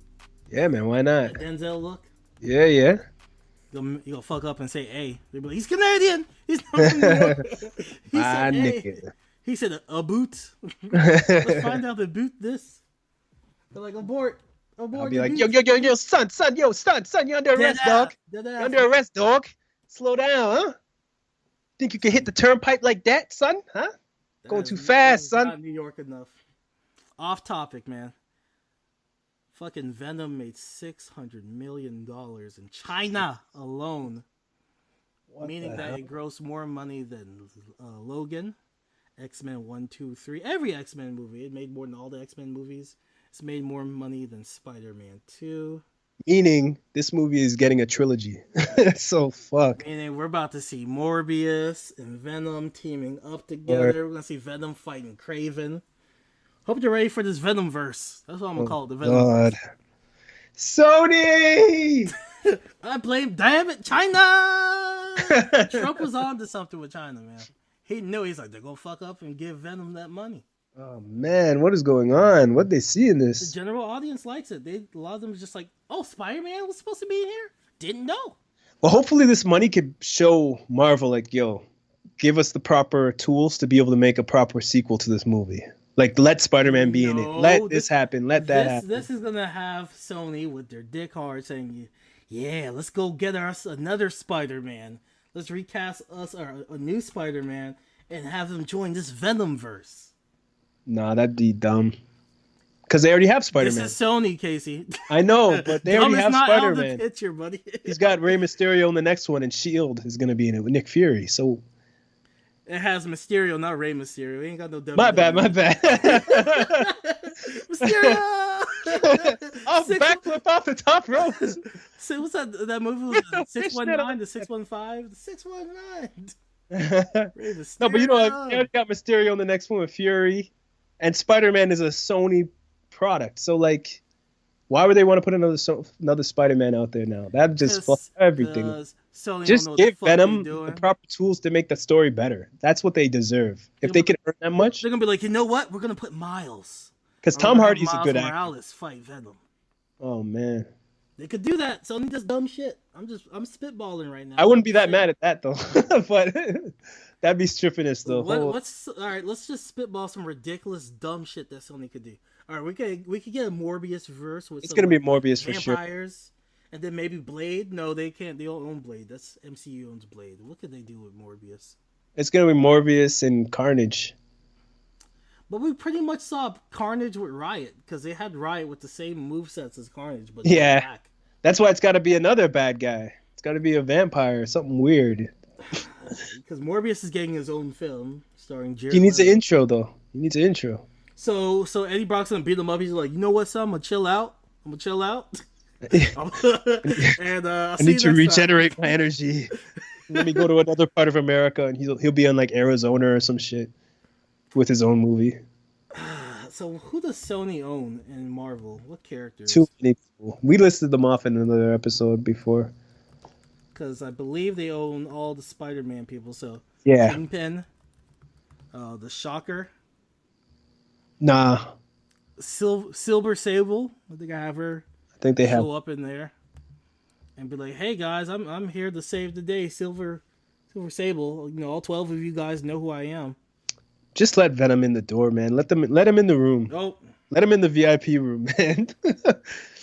All right, he needs to be in there. Sony has Black Cat. Oh God, I see it now. Black Cat is gonna fight Venom. Oh yeah, Black Cat. Yeah. Black Cat, Electro, Kraven, Green Goblin, Stacy, Kraven. Oh shit, Gwen Stacy. They could do a whole. Gwen Stacy is the Spider-Man of this universe. Have her fight Eddie Brock now. They could do that actually. They could use the Gwen Stacy universe as put Venom in that one. Mysterio, with like a Peter Parker who's not he's not Spider-Man. Gwen Stacy's the Spider-Man. Like they could use Gwen Stacy's universe actually. Or they could do Miles. I would just do Miles at this point. Just say fuck it. Just say that they could do Miles or Gwen Stacy and use their universe instead. They could. Sandman, Carnage, Lizard, Silver Sable. Because it's not MCU directly, right? Or if they want to get really wild, they could do Superior Spider-Man where Doc Ock is in Peter Parker's That's way body. too wild. I don't think they can use Doc Ock, can they? Yeah, they do. They have the rights. I'm looking at it right now. Anything's possible, baby. We could get an Aunt May movie. Oh, Lord. The early days of Aunt May in college. Oh, Lord. It's just a romance comedy. Oh, shit. Nothing with Spider-Man. It's just a romantic comedy. At the end of the film, she meets Uncle Ben. He's like, my name's Ben Parker. And then the credits roll. And at the end, she'll be the one who told Uncle Ben about great power comes great responsibility. I learned while I was studying in college. And he'll be like, I like that line. Like, yo, we ever have like a nephew? I'm gonna let him know that shit for real. It's like, man, you can't do that. With great power comes great responsibility. And the credits roll. Like, oh shit. Oh shit. After credit is gonna be like they're older and fucking. Then you'll see him Parker. under a car talking to Parker. Yeah, and you're just like, oh, here's the moment he's about to spread that knowledge to him. Ben Parker, played by Brad Pitt. But yeah, that is some concerning news because once I heard that, I was like, holy shit. We about to get hella Venom. It's like, holy, I was like, Sony about to get wild with it. Oh man. They gonna like do I want them to shit. if they're doing good, I want them to be able to get the what they need to be able to make great.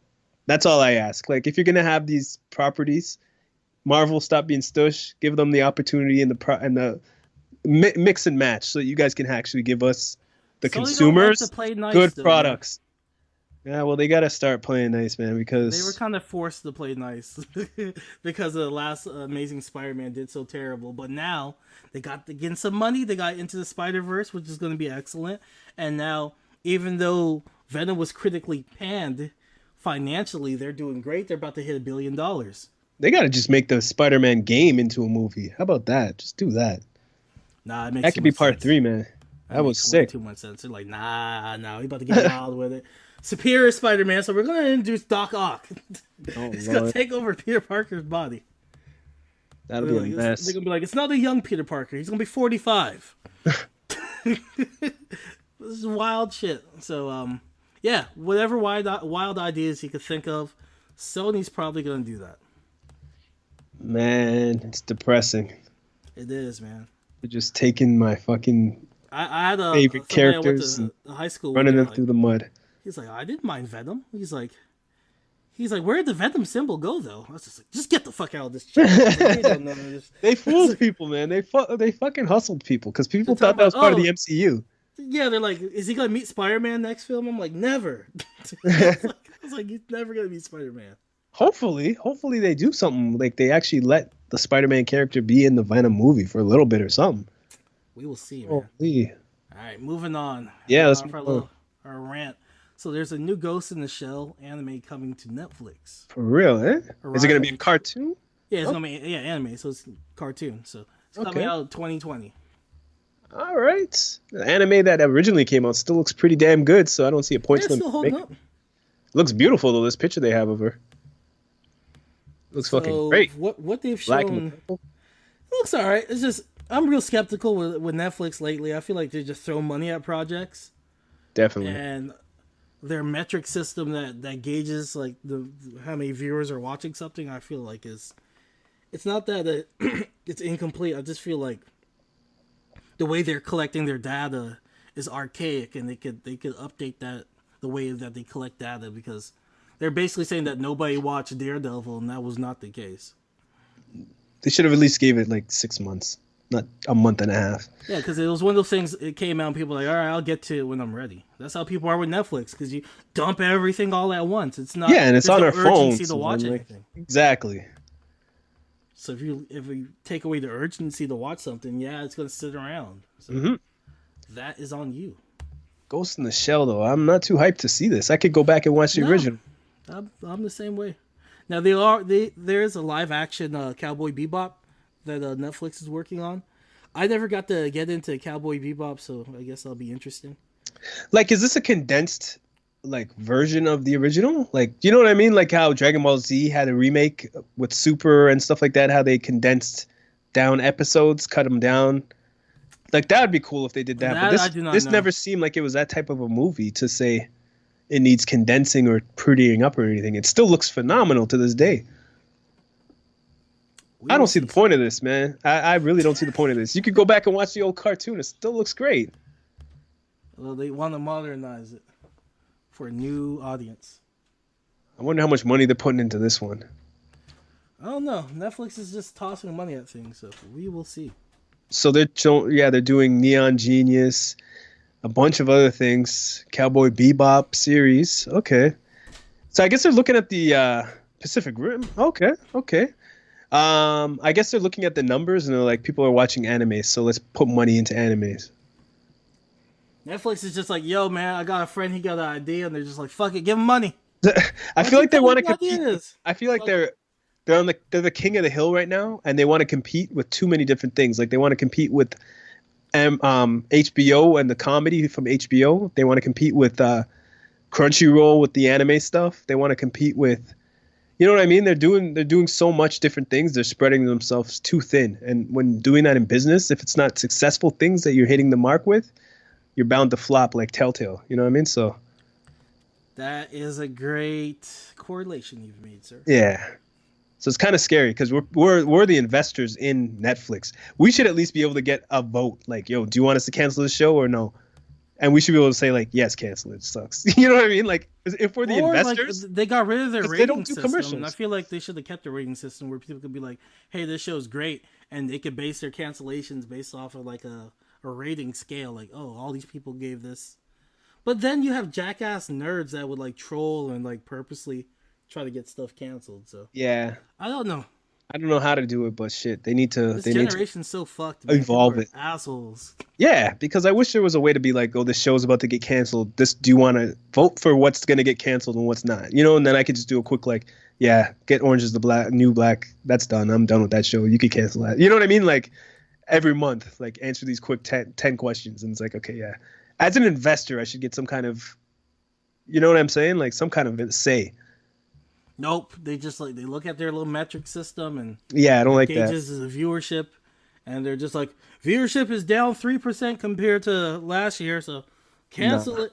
Because if like Kellogg's or, you know, says something, oh, that was offensive in that show, I don't want to support this anymore, we're going to pull out. They'll be like, no, we'll just cancel the show. You know what I mean? Like, you get what I'm saying? You talking about cereal? Yeah.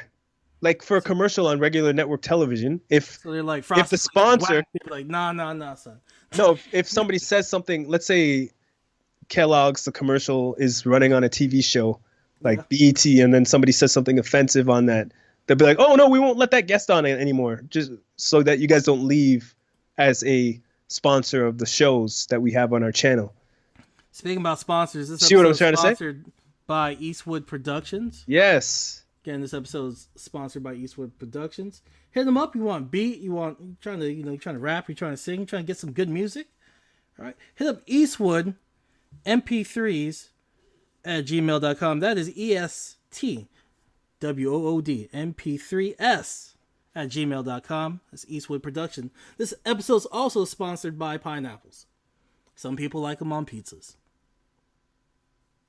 Yeah, they're not bad. Some jalapenos on there too. Yeah. I have a nice deep dish from Domino's. Ooh. Yo, man, I'm not even a Domino's fan, man. If you tell people you eat pineapples on your pizza, like, they're like, oh, coming from my head. I'm disowning you, man. They coming try from to knock top, off my head top, eh?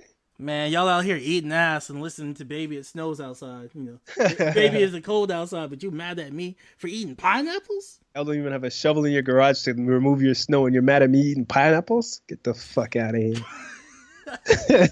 All right, let's move on to our topics of the show. Let's do it. Which are Titans, and we're going to talk about Blindspotting And lastly, we're going to talk about the battle rap film Bodied. Yes. So let's hit them with that Titans trailer. Oh my goodness. Sorry about that. It's okay. It's okay. Nice catch. 7 years of gymnastics, dance, and jiu-jitsu. The system sucks, Hank. We can do this. Hawk and Dove. You and your brother. Neighborhood needs help. It's not fair that it wasn't anyone's fault. Why can't we make it fair? So this latest episode of Titans is episode 9. It's called Hank and Dawn. Yeah. It's probably one of my favorites for this season. I'm surprised too. Like this one, I was at the end of the last episode. It was a cliffhanger of what's gonna happen next, and they put this in, like I predicted. They put this one in there as like a stretcher for the season. But this stretcher was actually a very good introduction to the characters that we saw in earlier episodes, and I liked it. I liked it a lot. So it was a reintroduction of Hawk and Dove, but you're seeing them as basically civilians and what leads them to becoming these superheroes that we know, that we've seen prior to this episode. So I think they did a really good job fleshing out the character Hank and his motives and why he became a vegetarian, a vigilante, why he became vegan. It's all good. You got this. Find out the motives of why he became vegan. And yeah, the motives are good too. The motives are dope. And it shows that he was like a hero from a little kid. Like he always had that in him to step up and stop things that were wrong, even though it's sacrificing himself and his own health. Like I know why he has erectile dysfunction now. He couldn't get it up for shit with a Dove in that first episode. He had to take a needle to the leg. Yo, man, he been taking all types of whoopings, man. He got a lot on his mind. He saw his brother die. That was just such a weird coincidence that her mom and his brother got hit by that car, and it's just those two that didn't get hit. Like that was lazy writing. That was lazy writing right there. I think that's part of their origin story, though. It could be, but that's comic book lazy writing. You know, they're like, we'll do some wild shit, snowing outside. Hey, you know, he's trying to do a Tokyo drift, but it just, fucks up and it hits two people. Yeah. I was like, oh shit. When that happened, I was like, what the fuck? Did that just happen? You know what I mean? The 3D was not looking too good on that spot. No, it was a little shaky. Yeah, PlayStation 3. PlayStation not 2. PlayStation. I give PlayStation 3. It was a little shaky still. But it was Metal Gear Snake either. PlayStation Vita. I'll give it Vita. I'll say it. I'll give it Vita. All right. It's better than PlayStation. Snake Eater is PlayStation 2, so you are right. So. All right. Now with Hank's character, they show you as a child that he took an L for his brother, a big L. No, actually, he took a D. Unfortunately, so there's a situation where his brother is about to be molested by the football coach. Yeah. And Hank, who becomes Hawk, he could, he kind of peeps the situation. He's like, no, I'll stay with the coach. You go home. His brother's like, no. He was like, nah, come on, we're getting out of here. And then he swore and got pressured. And his brother's like, no, I want to be a good football player. Like, he's like, you ain't trying to do this shit right here. That shit hurt me. Yeah, me too. I was like, how the fuck did this show take it here? I was like, whoa, they took a left. And that's something that happens a lot in like Canada with these hockey kids and shit like that. That's always in the news before, back when I was around that age. That'd be in the news all the time. Hockey coaches touching kids and shit. So when I saw that, I remembered that. Like, I was like, this is fucked, man. This shit really happens too, like on the regular. I remember in the 90s, when I was living in Canada, there was a guy. It seems like Canada's full of pedophiles now, but there was a man driving around in a white van.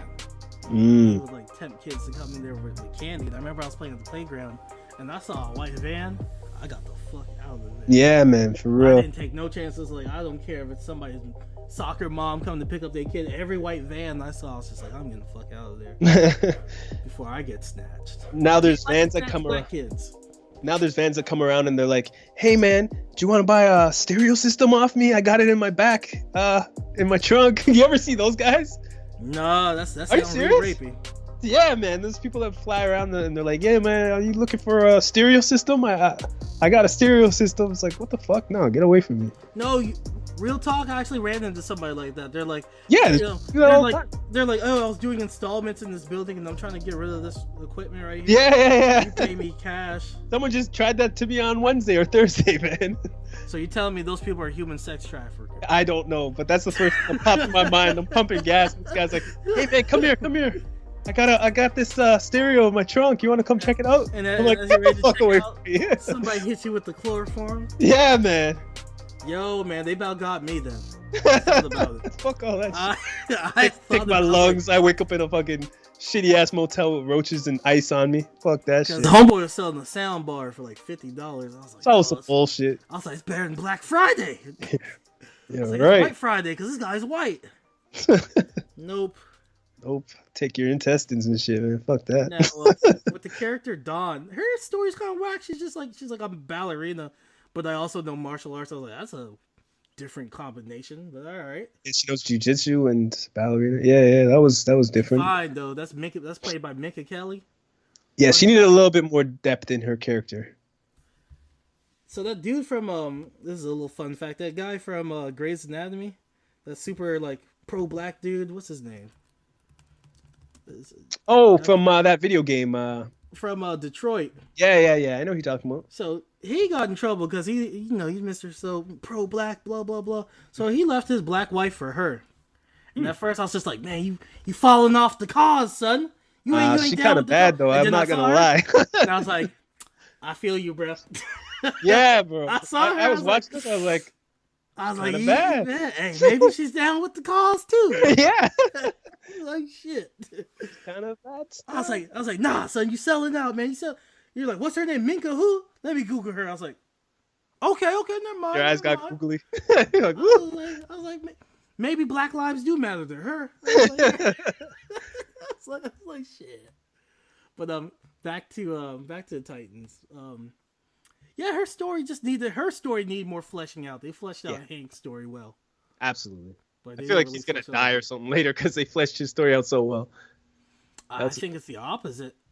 I got like a Red Dead Redemption of Walking Dead vibe from it. Like, do you know where I was like, oh shit, he about to get some type of disease and start coughing. No. Anytime they give a good like Walking Dead, anytime they give a good story to somebody or good intro like that, midway into a season, that guy's about to die. You know what I mean? So that's the vibe I got. One standout scene for this episode for me is when they're in the library and the dude bros are like, because he's arguing with his brother because Hank has some PTSD, so from taking pee-pee, yeah, for sure. Fucking coach molested him. I believe their parents are dead, right? Yeah. So parents are dead. He's been sexually molested.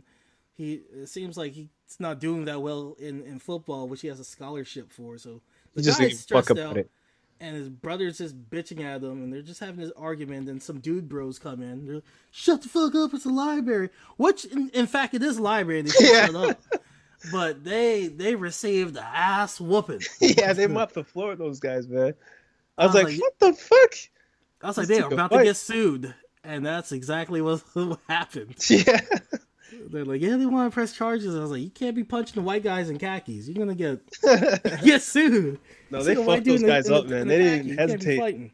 They've been practicing in the fucking jiu-jitsu and all that shit, karate, for that one moment. They were back to back, and they looked like, at each are other you ready? smiling. Yeah, exactly. They're like, we've been training for this shit. Yeah, man. They were like, yo, I'm ready. You ready? Yeah, let's do it. They look like Double Dragon right in that moment. Yeah, holy shit! It really was a Double Dragon moment because one had blue and one had red. I was like, yeah, I was like, what the hell? It's like they went all out. They were kicking the shit out of those guys. Those guys weren't ready for that. Now, the episode ends with him finally confronting his molester, the football coach. That was a crime, though. They were villains in that moment. Yeah, they definitely committed murder or assault. They kind of leave it vague, so you don't really know what he did. I'm gonna assume that they killed them. Yeah. Yeah. They were trespassing on property. Dude pulled out a gun. Like, they were all in the wrong. She went over to that house. I was like, yo, they need to flesh out her story better because she looked like just a psychopath, man. Bro, she just went to the house. She showed some flesh after that. Oh yeah, I forgot everything after that. They came back home just hot and bothered. She's just naked waiting for him. I said, I see you. And then, disrespectful DC network want to put all types of shadowing. Yeah. Shadow out stuff. I was like, I don't care. I'm gonna zoom in. I'm gonna pause this shit. Trying to see a nipple. I was like, damn, they took the nipple out. Damn. They trying to show nipples. Just darkness everywhere. So I had to pause that scene. But yeah, homeboy leaving his wife for Minka Kelly. Like I understand. After that scene, I was like, yeah, makes sense. Maybe she told him that Black lives do matter. So yeah, she's down with the cause, baby. She's down with the cause, yeah. For Making real. all types of excuses for her. I'm like, no, she's good. She's cool. She's cool. Yeah, she definitely, she looks right. She looks right. You know what I mean? You watched that episode twice. You watched that scene a couple. I had to rewind it. I was like, am I seeing this? What the hell? Me too. I had to do for the podcast for research. For research purposes, of make course. Sure Come on. not, like a bat symbol or anything in the background. Yeah, I was like, is Robin watching? Gotta make sure. Robin's in the background, just rubbing his hands. He's like, yeah, I'm gonna smash that. And he did. Yeah. They showed that in the prior episode. I'm not even mad at Robin for doing that. He's just like, I thought that was community pussy. So basically, her mom was getting beat up by her stepfather, and she beat up her stepfather a couple times. Mm-hmm. Her story needed more to why she would want to go in a man's house and drapes him up and tell him to apologize or turn himself into the police. Like, she was damn near slaughtering the dude. You know what I mean? Like, she's a sexually promiscuous ballerina dancer who knows jiu-jitsu. I was like, she needs more to fight from time to time. Yeah, but come on. She friggin' went in the man's house. That was a nice house, though, for a teacher. Like, it was. I was just like, that was a dope ass house. But you find out when they go to his house, he has a computer just full of child porn. So I'm just like, he do more than teaching. Like, is he extorting some of these people and getting money from it, or like, I don't know. That part had me feeling. I'm like, fuck this guy, man. They had to kill that guy. Yeah, man. I was like, man, at that point. Oh man, yeah. But no, this is a great episode. This is probably one of the best ones they had in the season. And I saw like a couple reviewers give it like a 7. I was like, I think it's more than a 7 to me personally. I give it at least an 8 or a 9. Yeah, I give it an 8. I give it a solid 8. I thought they did a great job with this. Like, I actually care about Hawk and Dove. I didn't care about them their first episode. I was just like, oh, we got bootleg Batman. Yeah, I'm hoping that they're all in the Titans team. Like, everybody that we're seeing, I hope they all work together in future episodes. I hope it's not spin-off shows. Yeah, they're supposed to join the Titans team. Now this episode ends with it's Raven basically talking to Dove as she's in a coma because she got a big ass whooping in the last episode. See, that's the thing that was trippy about this episode that I just remembered. So the Raven was popping in and out of they were sleeping and they were remembering back in the day. So all this is going on in the head of Dove. She's in a coma and I guess she's just reflecting on events. And so is that why Hank didn't see Raven when Raven was trying to call out to Hank? I believe so. Because it's not in his mind? Because it showed him sleeping. I don't know. I don't understand Raven's powers in this show. Because like dreams aren't exactly realistic to what your actual happened in your time. Do you know, like when you remember something and someone's like, nah man, he was wearing a red hat, and you're like, oh shit, he was wearing a red hat. You get what I'm trying to say? Like, their memories aren't accurate to what their origin story is. So this could be just a whatever type of dream she's having that's not exactly accurate to realistic origin story. Maybe I'm looking too hard into this, but I think you are. That tripped me out when Raven was in there looking at them and she was like a grown ass kid. I'm like, what the hell? Because I'm like, isn't this back in time? But it's in the dream, so okay, I get it. But they could have done so much more with this storytelling that they didn't do because it was a dream. You get what I mean? Yeah, possible.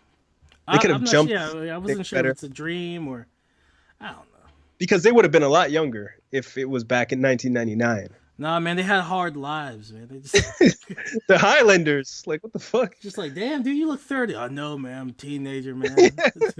Guy's in grade 11. He looks like he's 38 years old. That's like he out here aging in dog years. That's why he's so good at football, draping people up, because he's so old and everybody's so young. Draping up little kids. I remember him. He used to be on a show called Blue Mountain State, and it's like a comedy. It kind of has like American Pie vibe, and he's kind of like the dumb douchey football player on that show. Okay. And he's like the jokey dumbass. So him to be playing a serious character, I was just like, it's different. I was like, good for you. He's still kind of jokey. He says the F word a lot for no reason. Like he'll just walk in the room, fuck! I'm just like, okay, buddy. But I think that has to do with his character, him being, sexually assaulted and parents dying. So his story was done really well in this. Makes sense why he's so angry. Yeah. Why he has issues the way he has issues, and why he wants to be a superhero.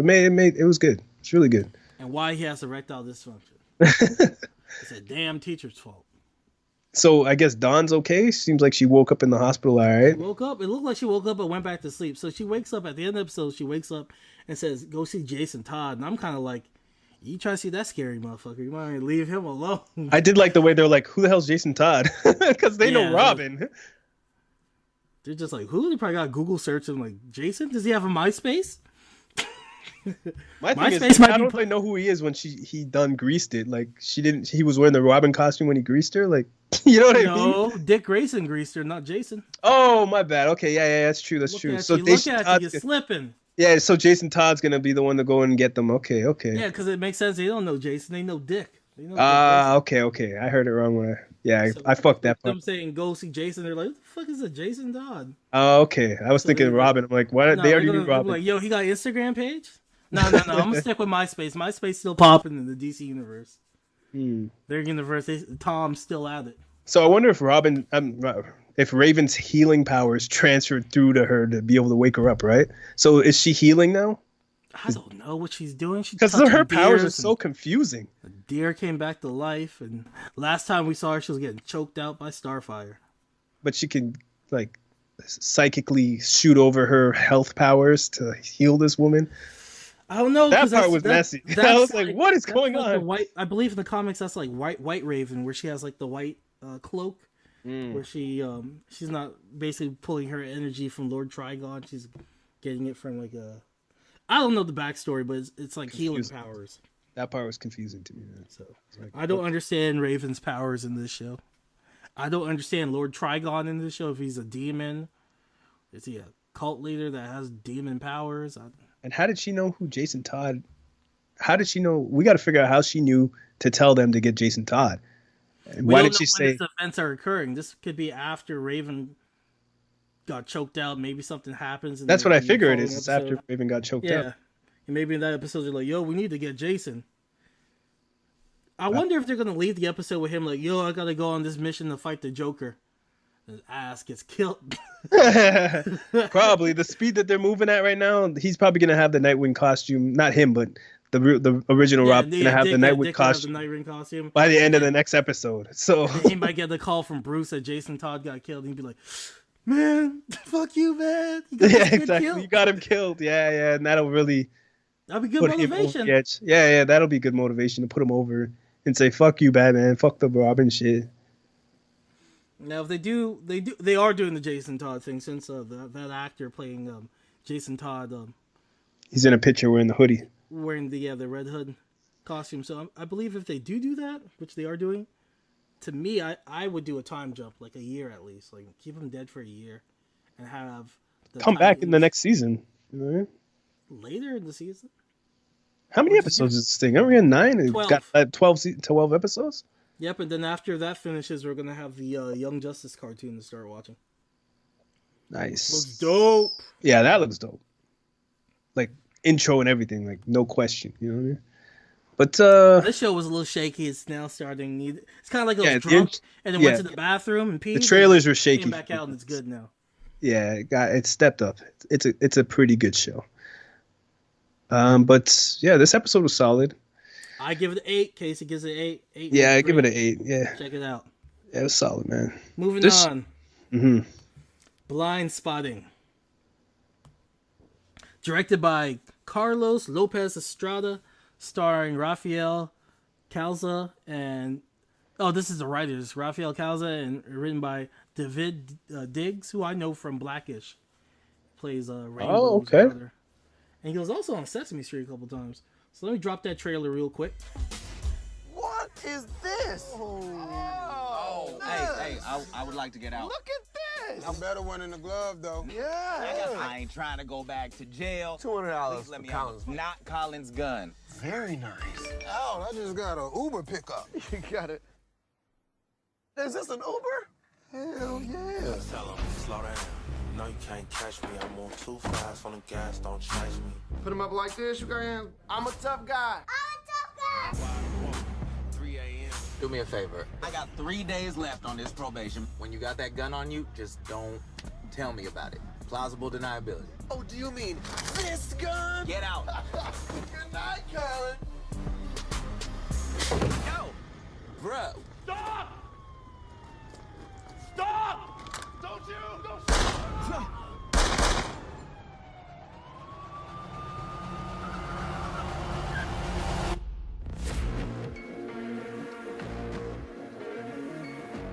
You are a convicted felon, Mr. Hoskins. You are now that until proven otherwise. I'll prove otherwise at all times. Sean, enough. Stop! Don't shoot! Don't shoot! Now, Casey, what'd you think about Blindspotting? Was that on your radar, or was it just something that just said, "Hey, watch," and you checked it out? I went into this movie completely blind. I spotted it when you sent the email. I was gonna check the trailer. I was like, you know what? Nah, let me not even do that. Let me just check this movie out and see what it's all about. I really enjoyed the directing style of this movie. I enjoyed the story. Had some cheesy parts, but you know, it's not the highest budget movie. But this is a fantastic movie in my opinion. The main actor, he was good. I enjoyed this movie a lot. The directing though, the art style of the directing was phenomenal, man. That really stood out more than any of the characters in this movie. My favorite character was Miles, played by Rafael Causa, the white character. Oh yeah. It's usually like the black guy in the movie is wilding out, but no, in this movie he has a white friend who's just wild, and everybody in the movie has like their own personal demons. The main character, David Diggs, his character's name is Collins, and he just got out of jail. He's on probation. He's trying to do right so he could get off probation, get his life together, but he just so happens to witness a police shooting where the cop shoots somebody right in front of him, and he's dealing with the PTSD of that throughout the film. And I think they did a good job with that, with him dealing with the demons of seeing that murder and not reporting it and speaking on it. And you know what was? Go ahead. Yeah, go ahead. What was dope about that scene when the cop shot him? You could see it was parallel to where he was sitting in the car, and where the guy died was technically in the blind spot of where you look when you're driving. Oh shit! Title. Yeah, Blind but that's spot. not even what the deep title is. But that was like a nice little metaphor that the director threw in there that I noticed. Where the guy actually fell and died is where you would have to like look because that's your blind spot. Nice, I didn't notice that. Good job, good eye. Yeah, that shit was dope. Now, did you notice Javina Gavankar from True Blood in there as Val? No, I noticed that. I put this movie on at like 1:30 a.m. last night. I had to be at work for 9:45 a.m. And I was like, I'm gonna watch like 45 minutes of it. She popped up. I was like, oh, no, I'm all in. Start rubbing your hands like Birdman. Oh shit! Thank you, cuz. I'm about to. When she showed up, and then when Miles' wife showed up, played by Jasmine Keefe Jones, when she was braiding the hair, I was like, "Who your wife is?" I was like, "I'm gonna watch this too." Motherfucking Miles, man, this nigga is winning. He's gotta be the coolest white dude out here. Now, he did great with his comic relief. I looked at his background because I was like, what other stuff was he in? He's not really in any other movies. This is like his first major role, and I think he killed it. Most of these people before. I think he killed it. Now, his character's personal demon is that he's a white guy in the hood. He grew up in the hood, and he doesn't want people to assume that he's part of the gentrification of that neighborhood. He doesn't want them to assume that he's just some yuppie that's changing his voice and pretending to seem, quote-unquote, black. But in actuality, that's actually how he is, and that's how he talks due to the environment he grew up in, and he doesn't like being questioned about that. On the flip side of that, Colin, the black character who just got out of jail, who's on parole, his personal demon is that, people just see him as a black man, they automatically assume that he's a thug, and he doesn't like getting that people getting that perspective on him. So, but I think that they are in love with the fantasy of the images and imagery that they were raised around, the shallow parts of that imagery, and the times are changing because things are being gentrified. Unfortunately, places are being bought out that they used to love. Teams are leaving, going to Vegas. Their old ways are changing, and they're fighting it. That's why they act out the way they acted out. That caused a lot of consequences for them in this movie. Now, this movie is set in Oakland, so you have the Oakland backdrop, and I like that they incorporate like music like E40 throughout the film. I was like, look at them paying homage to old school Oakland and E40, and they had the Oakland Raiders hats. I was like, okay. And they show the love, like they show the love of the community. They even have Newman from Seinfeld and he was an artsy guy, artsy photographer, who was like, just look at each other, just look at and it showed the imagery of the real Oakland. It was like real people from Oakland that's dying away. That's going to be a history or a memory in a couple of years. You know what I mean? Like, that's what he was trying to tell them at that moment. Now, one thing it took me a while to catch it. Now, Miles, he has a child in the show. Yeah. And I didn't know it was a boy until like towards the end. I thought he had a little girl. Oh, really? Yeah, I thought it was a little girl named Ziggy. I was like, man, he got his daughter boxing? I was like, that should be a real one. And then there's a very powerful scene where Miles accidentally leaves his gun out and his son's playing with it. And him and Colin, the other protagonist of the show, they see the boy with the gun and just like everybody's heart drops because he's playing with it and he's pointing at himself. And I was like, oh my God, I'm about to see a kid shoot himself. Like, my heart dropped because that could easily happen if you're a negligent parent. Absolutely. That was a scary scene for sure. I was like, oh my God, please don't do it. But Colin just kept fucking up, man. Like, even from the get-go, when they went to the restaurant to get the food, and they're showing how the food is gentrified, and they're in the car, remember? And the dude spits the food out, and they're like, oh shit, you got a gun? And I'm like, oh my God, this guy's on. He should not be around these guys at all. Like, 3 days. Come on, bro. 3 days. Just stay away from them. Look, man, I've been there.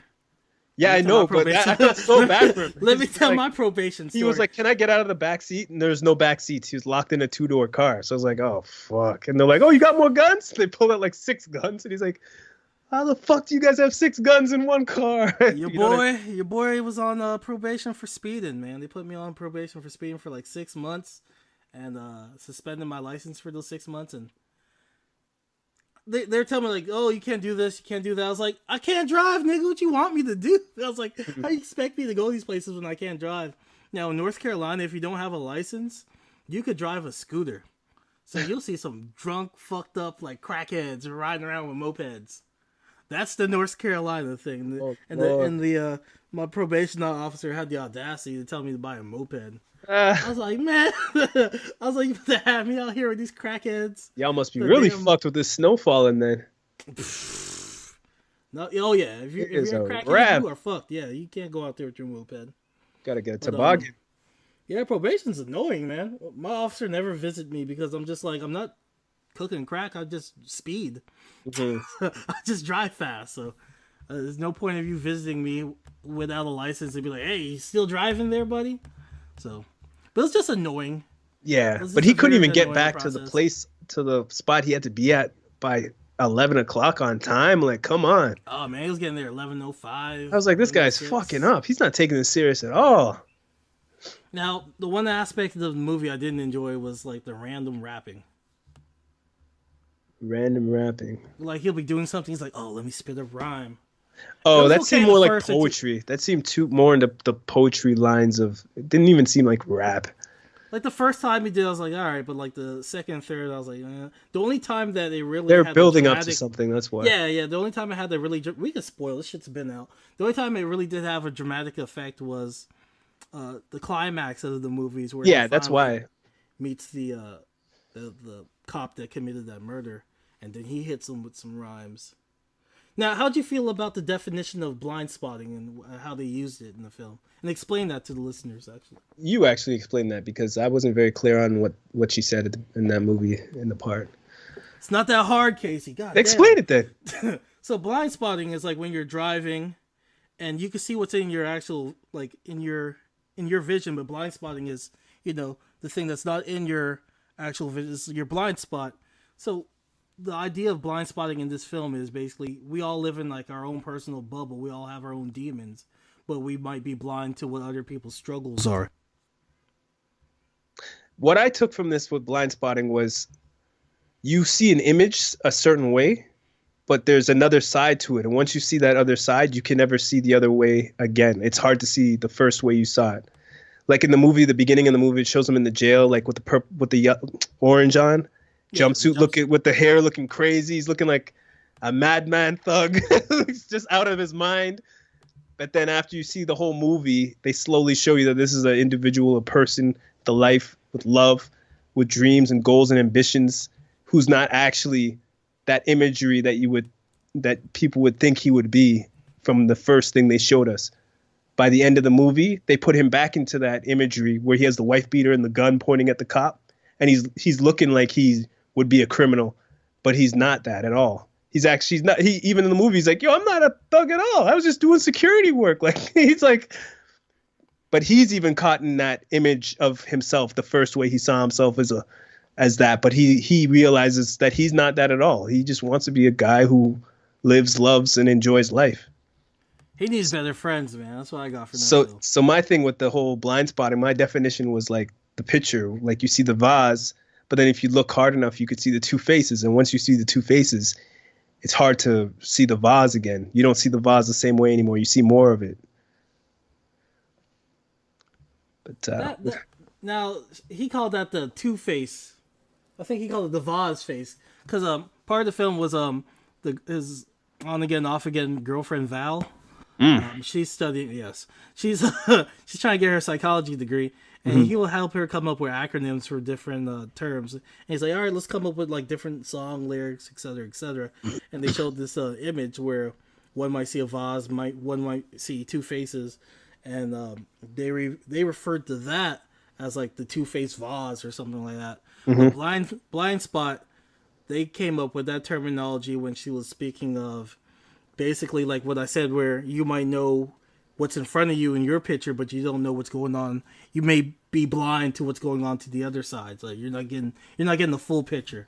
So, which we see a lot, kind of like with the gentrification issue that we saw in the film.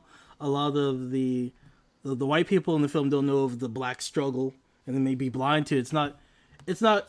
It could be from a view of ignorance, but it could also just be like. You live in your bubble. You don't really interact with those people.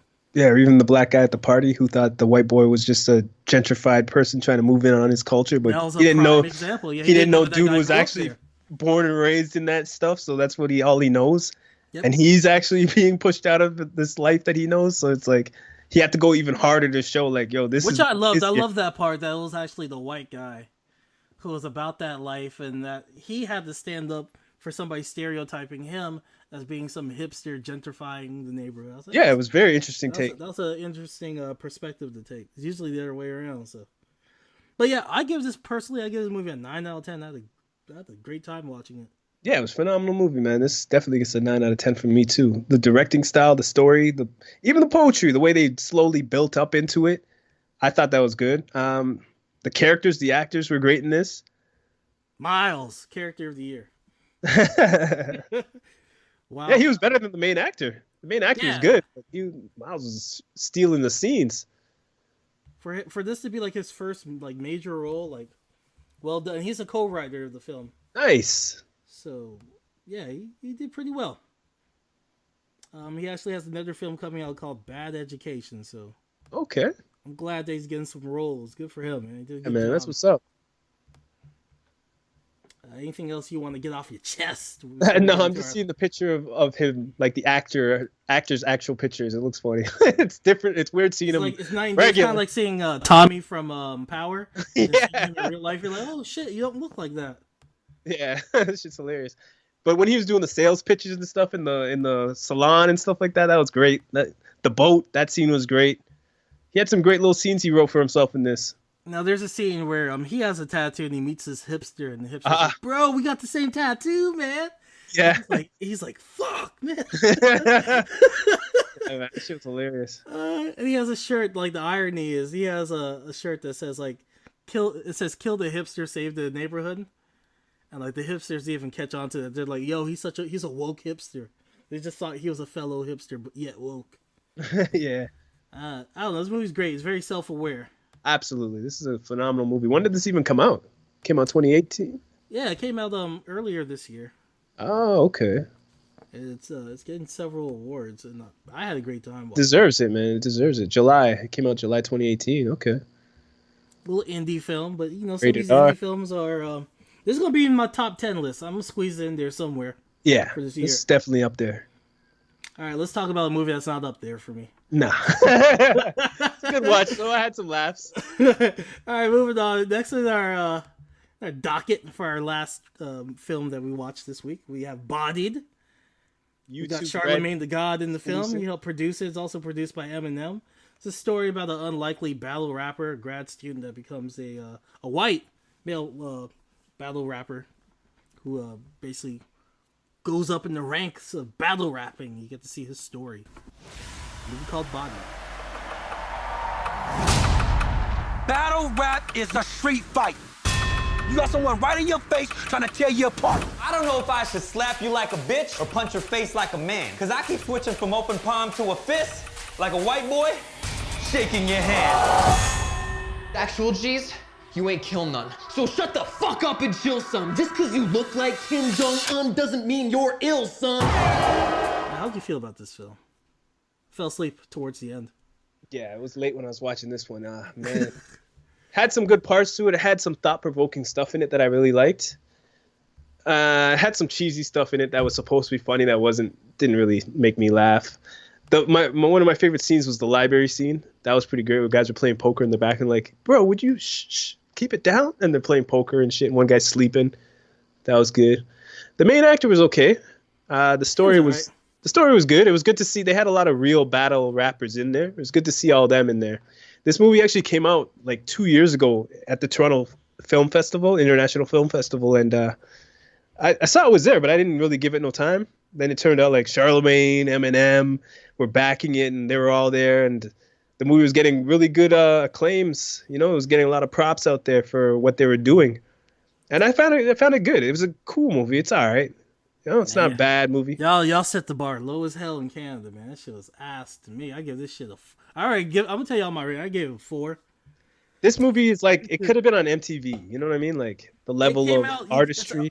It's available right now on YouTube, and you can pay YouTube Red. Yeah, YouTube Red. But honestly, like if they start airing this for free on MTV, that's the best way to enjoy this film. I think it should have been on MTV. Honestly, the style of it feels like one of those MTV movies. It does feel like MTV movie. So this is starring Colin Worthy, who you might know from Austin and Ally if you grew up watching Disney Channel. It also has Jackie Long. I've seen him in a couple random black films. And I'm always like, oh, it's that guy. Yeah. What movies were he? He was in ATL. He was one of T.I.'s friends in ATL. Yeah, he was in ATL. That was probably his biggest movie. That's about it. He did some voice work in Grand Theft Auto. Other than that, he's the black guy in random black movies. Mm-hmm. And it's following the story of this guy in grad school. His dad's a college professor, and he just accidentally goes into a rap battle. What I liked about this film was that they weren't afraid to go there. They'll hit you with that F word that rhymes with maggot. Mm-hmm. Now, one thing that they did well was they showed the perspective of a rap battler, and then they showed you the outrage generation that we live in. And how they react to a rap battler. They're like, oh, you called them the F word? Oh, you picked on them being Asian? You're just like, no, this is just battles. And you said the N word, everything. It's not like I'm not going to personally go and attack them afterwards. We just leave it right here in the ring during the rap battle. It's not that serious, but, you know, the culturally clueless and the outrage generation's like, no, God, no. So I like that aspect that when he does get recorded rap battling and it goes viral, I thought that reaction that the school had would be realistic to how this generation would act. Be like, for sure. Especially for people who don't understand the culture at all, who are naive to the whole thing. You know what I mean? Like, he talked about Chinese food and Crouching Tiger, and they went there. So I enjoyed the ballsiness of the film, but after a while it became repetitive, and I just got bored with some of the characters. And predictable. No, well, I didn't care enough to try to predict the future. I was just like, all right, let's get to the last battle where you win. That's where I got with that film. It's just like, all right, let's move along. So, what were the things you enjoyed? Because you enjoyed the film a lot more than I did.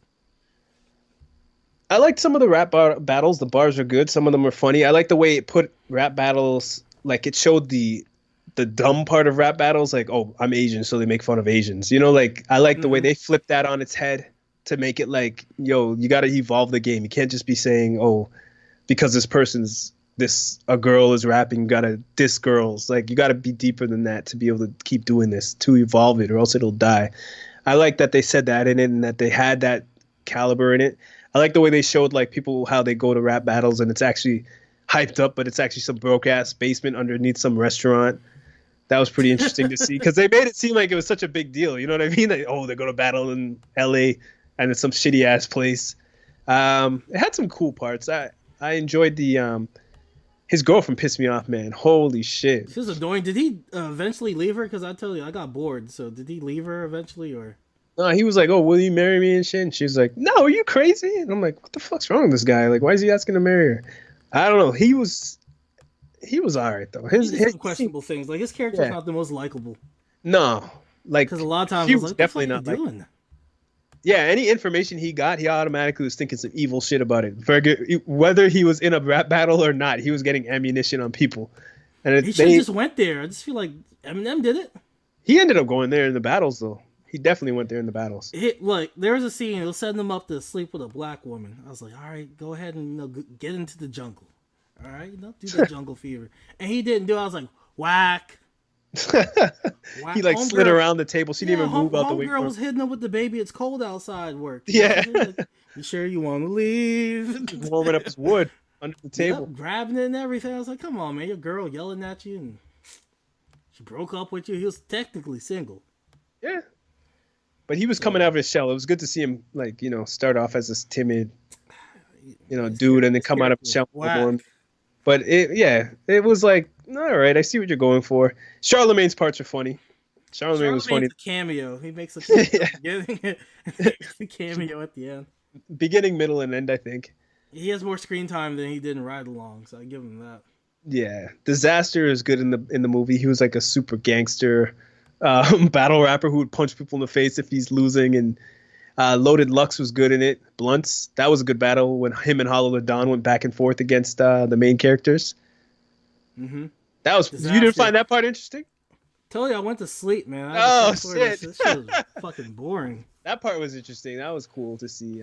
Disaster played Megatron, so I remember him at the end. Megatron was the main bad guy in the end. His girlfriend was getting greased up by some other man. Jeez. Oh, who's his girlfriend, man? What the hell? It was one of them video vixens. Oh, was it? Okay. But, no, the movie was cool. It had a message, and the message was better than the actual movie. Watch it for free. Absolutely. Wait for YouTube to just put this out there. It's already on YouTube, but they want you to pay. No, I mean watch for free. I mean for free. Yeah, they just put it out there for free. Free watch. Charlemagne was hyping this shit up, man. Like, this is the greatest, man. Yeah, it made me lose a little trust in Charlemagne and what he's making. Because somebody went online, they're like, yo, Charlemagne, all the projects you be talking about telling us to watch me some whack shit. And I was like, yo, some dudes just hating. And then I watched this, I was like, nah, they might be on to something. Yeah, this was all right. This was whack. It was just missing like a BET soundtrack with somebody going, no, in the background. No. Like one big fault this movie got from me was to transition the scenes. They would play like a hip hop song that I love, like Annie Up. They'd be playing dope songs like that, but they would just drop it so like hard in between the scene. It wouldn't make sense to the transitioning of the scene. It'd be like, yo, man, I gotta go talk to my girlfriend. Like, what the fuck? I got my headphones on and shit watching this. Like, what the fuck is that? Like, so many dope ass fucking beats they could have used, like 2000 Till, you know what I mean? Like, to go from one scene to the other, you know what I mean? They just used Annie Up like 5 times in this thing. So, I was like, this director does music videos. Yeah, it didn't show in this. So, he has a terrible track record. He did the movie Torque, which was very forgettable. He did his recent work was Taylor Swift's Bad Blood video with Kendrick Lamar. That was pretty interesting. Okay. But he did a lot of Taylor Swift videos. He did Taylor Swift Ready For It, Maroon 5 video with SZA, What Lovers Do. Oh, he's good with videos. He said I watched an interview with him, and he said he's going for broke in this movie. Like, he invested a lot of money into this movie. Now I seen this, I was like, oh no, fam. And he doesn't even know if he's gonna get money back from YouTube Red. He just wanted to put it on there to get it out there to the people and all this yada yadas. You know what I mean? But I don't know, man. He did Wu-Tang Gravel Pit. Right. Oh Lord, I didn't like that video. All right, so he has bad track record. He has some good videos, but that video was not that good. Britney Spears Stronger. That's a forgettable video. Mm-hmm. DMX Who We Be? Nah. Now it was like Get At Me, dog. I've been like, okay. And nah, I don't hear nothing yet that he did that. I'm like, oh, that's a dope. Without Me, that video wasn't a standout either. Without Me, which is Eminem jumping off the building. Is that the one? Because that one's hard. Is that no? That's yeah. Which one's Without Me? That one came out in 2002. Okay. Oh, that's the one where he's dressed up like Robin. Oh, yeah, that's kind of cheesy too. Yeah, it was all right. I'm here looking for Megatron's girl, man. I'm trying to see who she is. Like, who's this video vixen? So I could. Yeah, man. Go on Instagram for research. This movie was cool. I wanted to see it off the strength of Charlemagne. You know what I mean? I was like, Charlemagne, boss. Oh no, man. I don't know about this one though, man. I'm glad he's producing and stuff like that. That ain't it, boss. This ain't the one. Because had a good message. It was cool to see the battling happening and stuff like that, but to get to see the scene, it was like, ah, man. Like when they were in the vegan spot, that was funny. That was a funny scene. All right, let's start spitballing some stuff real quick because we're running out of time. Yeah. We all picked up Smash Brothers. It's great. Let's give a quick, what are your thoughts right now? Quick thoughts on Smash Brothers. Oh, Jesus. I'm loving this game right now, to be honest. I'm more of a Street Fighter fan, so playing this fighting game, it feels a little more...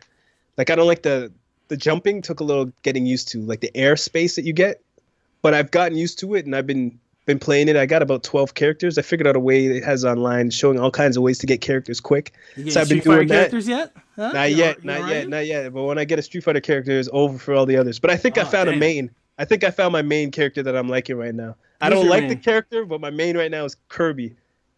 That character is definitely powerful in this game. Eating ass, you're nasty, out eating people. Kirby's probably the best character. Yeah, because he take everybody's power. He takes your powers. He has the hammer hit that he can knock people right off the stage real easy with. He has a ball he could throw. He has the slam that he could slam down and hit people from the sky. He has a lot of good overall powers, and he could float for a long time. And that's really important in this game, to be able to float back onto the stage after getting knocked off. Mm-hmm.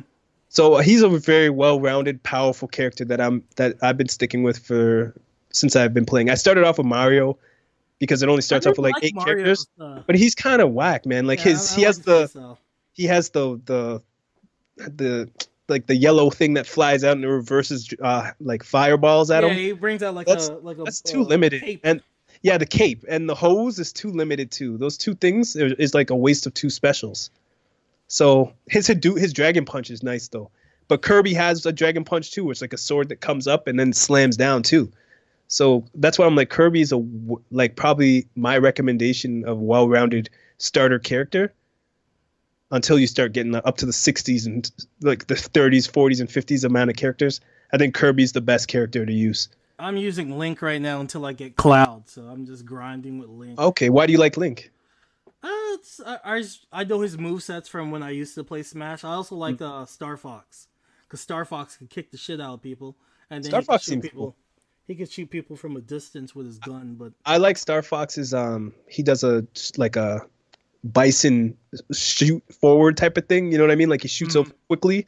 I like that move that he has, but you got to be really tight with his character. It seems like, or else you could be slipping and sliding, flying off the stage and shit. Ooh, slipping and sliding like these roads out here. Yeah, or putting yourself in bad predicaments with that move. But my character, honestly, right now is Kirby. He's the most well balanced, and you could teeth other people's powers and use them against them. That's pretty dope. So I like Link and I like Samus, but my go-to is Cloud, and I haven't unlocked them yet. And I haven't unlocked all the characters because I just got my game like late yesterday afternoon. So I only unlocked the last person I got was Pit. Okay. Icarus, from yeah. Icarus, so I got that character. It's going to take me a good minute to get Cloud. And I like that. I like that the game starts you off with just 8 characters, and you have to earn your favorites. Yeah, it has a lot of different strategies to be able to get it, though, to get characters. And it shows different lists on IGNs and on YouTubes that show how to get different people. The way that I did it, though, is I went into Smash mode. I put it to 2 minutes and 30-second fights. Mm-hmm. And then I just put one computer player on easy or on 2. And I just battle him, win or lose. You get another opponent who wants to fight you. And then you fight the opponent, you have to beat that opponent. And then once I beat the opponent, you turn the game off, and that resets the clock. So then, and then you redo that. You go into Smash, you play a quick one match, 1 versus 1. You win or lose, and then you automatically get the opportunity to take on somebody again right away. And the load time in this game is phenomenal, so it's not like a long wait at all. Well, I will do that. Let's well, a lot of stuff happened this week. We had the Game Awards, and then we had the funny, Kind of Funny had something going on as well. Yeah, they had the Kind of Funny first showcase. Some quick highlights. So with the Game Awards, my highlight was there's a new Marvel Alliance 3 coming out only on Nintendo Switch. Amazing. Looks amazing. It looks like they're following the Avengers Infinity storyline in the comic book, so that's going to be very interesting. They also showed Mortal Kombat 11. That looks dope. They showed you a trailer with 21 Savage playing in the background. People were complaining about that, but I've been listening to hip-hop as I play fighting games. Yeah, but that confused me, though. When they did that, I was like, what the hell? Like, really? I didn't dislike it, but I was just like, oh, that was an odd move to put that in there. Usually they use, like, dramatic, like Dark Knight Rises theater music. You know what I mean? Nah, trap music, man. You gotta fuck somebody up with some 21. Hey, man, it works, though. It works. It just threw me off at first. You're just like, okay. You should hear the shit I listen to when I play Red Dead Redemption. Yeah. I got that Freddie Gibbs. Yep. What's his name? Currency. Yeah, that Alchemist dope. mixtape. Yeah, I be playing that. What's it called? Fenty? Yeah, I listen to the Freddie Gibbs while I'm playing Spider-Man. And I hear the epic music in the background. I'm like, oh shit. Freddie Gibbs singing his R&B. All right, baby. Doing his Barry White as you're swinging through New York. You're like, all right. But Xbox used to have that feature where you could play your own background music in games. Can you do that at PlayStation? Yeah, if you have Spotify, you could connect and play your Spotify music right right there. Your playlist that you made, you can just run the thing. It's pretty dope. Hey, I gotta pay to do it, huh? Sons of bitches. Yeah, I don't know if you could do it with just straight raw MP3s anymore. They don't want me to be great. They don't want me. You might be able to. I don't know. I never tried. I gotta research it. I'm spitballing here. All right. The other game that got me super hyped was the Outer Worlds game made by the original, the OG Fallout. I mean, not Fallout. Yeah, Fallout series creators. Obsidian. Okay. Game engine looks great. They're not using no old rinky-dink Fallout 4 engine. I'm talking to you, Bethesda, with your Fallout 76 bullshit. They're using a brand new game engine on Outer Worlds. It looks great. The setting looks great. Character design looks pretty good. I'm like, all right, looks like we might have a contender for Cyberpunk 2077 with this right here. Nice. And it's coming out early. I think this is coming out February, I believe. Don't quote me. Now, were you able to see the trailer for Outer Worlds yet? No, I don't think I remember that one. There's so much things that came up now. Like I'm trying to look at the list right now to see what's going on. So I'll pull up the trailer for Outer Worlds for you real quick. I said, you remember the Persona 5 Joker is joining Smash Brothers, right? Yes, that got me all excited. I was like, but when I first saw that, I was like, oh shit, they're putting Persona 5 on Switch? That's big. I might actually play it now, but that they gotta put Persona 5 on there. Onto something. They gotta put Persona on this. It might be a little, because Final Fantasy's coming to the Switch and we have Cloud on Smash. They can't. This is all has to be marketing. Come on, yes, it is. Can't put Joker on here and not put Persona 5. So I'm hoping to see Persona 5. I will buy that game for this system since it's a type of game that's long. Yeah, and I want to be moving around, taking up my time. Yeah, that's the best move for You're them. onto something, Casey. I like it. So that was a big announcement for me when I saw that. Now, when they did announce that, I was kind of like, who the fuck else are they gonna bring? Is Kratos gonna show up? Because they said they're gonna do characters that you don't expect to show up to be in Smash. Yeah, but I think Batman? they're games that has to be able to be on the Switch. Like if they put a Batman Origins remake on there, like a Batman all 3 games. You remember Arkham? That stuff. Then they put Batman in Smash. There's no point to putting things on the system that they can't sell and make money off of in the future. You get what I mean? Yeah, no, I see. They want to do cross marketing. Yeah. I don't know. Batman would be interesting. But I'd love that, man. That's my favorite character. Batman's here because we're all expecting Banjo-Kazooie characters and whatnot. But Banjo's I feel like Smash are gonna be like, yeah, you're expecting that, but we're gonna do some wild shit. Nobody expected Solid Snake to show up in Smash. I want Crash Bandicoot to be in there. Yo, I feel like we have a better Sega All Stars than Sega All Stars because we have Snake, we have Joker, we have Cloud. Just saying. Kratos might fuck around and show up. We need Crash Bandicoot. You want Crash? Oh, because we got Yo, Crash, Sonic, Mario, Spyro. Pac-Man, Spyro. Like get all the real trademark people all together partying all in one system. That'd be phenomenal. What'd you think of Far Cry? You done? I didn't like it. I didn't like I enjoyed some of Far Cry 5, but it got so repetitive to the point where I hated the villain and I just hated the location. Oh wow. So what they're doing in this one, it's to the point where they're just rehashing the same location. It's 15 years in the future, blah blah blah. It's the same villain from Far Cry 5, because what happens at the end of Far Cry 5, spoiler alert, is you get locked into a bomb or nuclear shelter with the bad guy. Okay. And it's like all is gonna be okay, and you see all the nukes go off. So Dutch. This game is sounding like Dutch. I got a plan. So this game occurs like 15 years after that, and that same annoying villain from Far Cry 5 is going to be in this game because he survived in the nuclear explosion. So his annoying ass is going to be there. It's going to be the same maps, but they're going to just rehash it with new colors and stuff. So to me, it seems like it could have been a DLC, and they're just stretching for money. It looked like Rage 2 when I first saw the trailer. I was like, what the hell? It's fucking Rage 2. And then they came with the Rage 2 trailer after, and it looked better. So I was like, I don't know, man. I'm gonna pass. I'm gonna wait for $39.99 before. Both these games are gonna die. Now, all right. Let me show you my top game. Yeah. Let me share the screen with you and everything so you can see. The one that made me, say, hey, touch my leg, baby. It's cold out. It was the Outer Worlds. It had me riled up. I've never been into the Outer Worlds. If it's the same one with the green monster thing, is that it? It's not. Oh, okay. It's a brand new series. So you never been into it because it's never been out, son. Okay, when I think of that. All right, you see it? Can you see everything? Yeah. All right, let's check this out. Obsidian, son.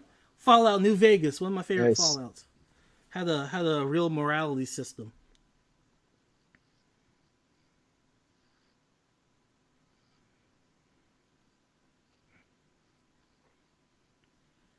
Graphically, it looks better than Fallout 4.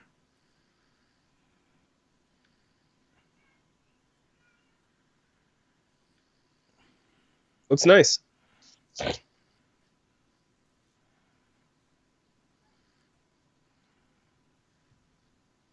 This was the type of engine I wanted Bethesda to have. Yeah, this looks clean.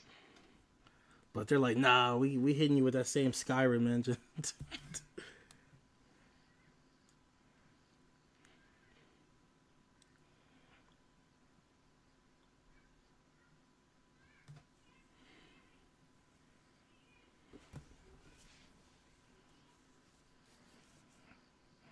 What are you thinking, Casey?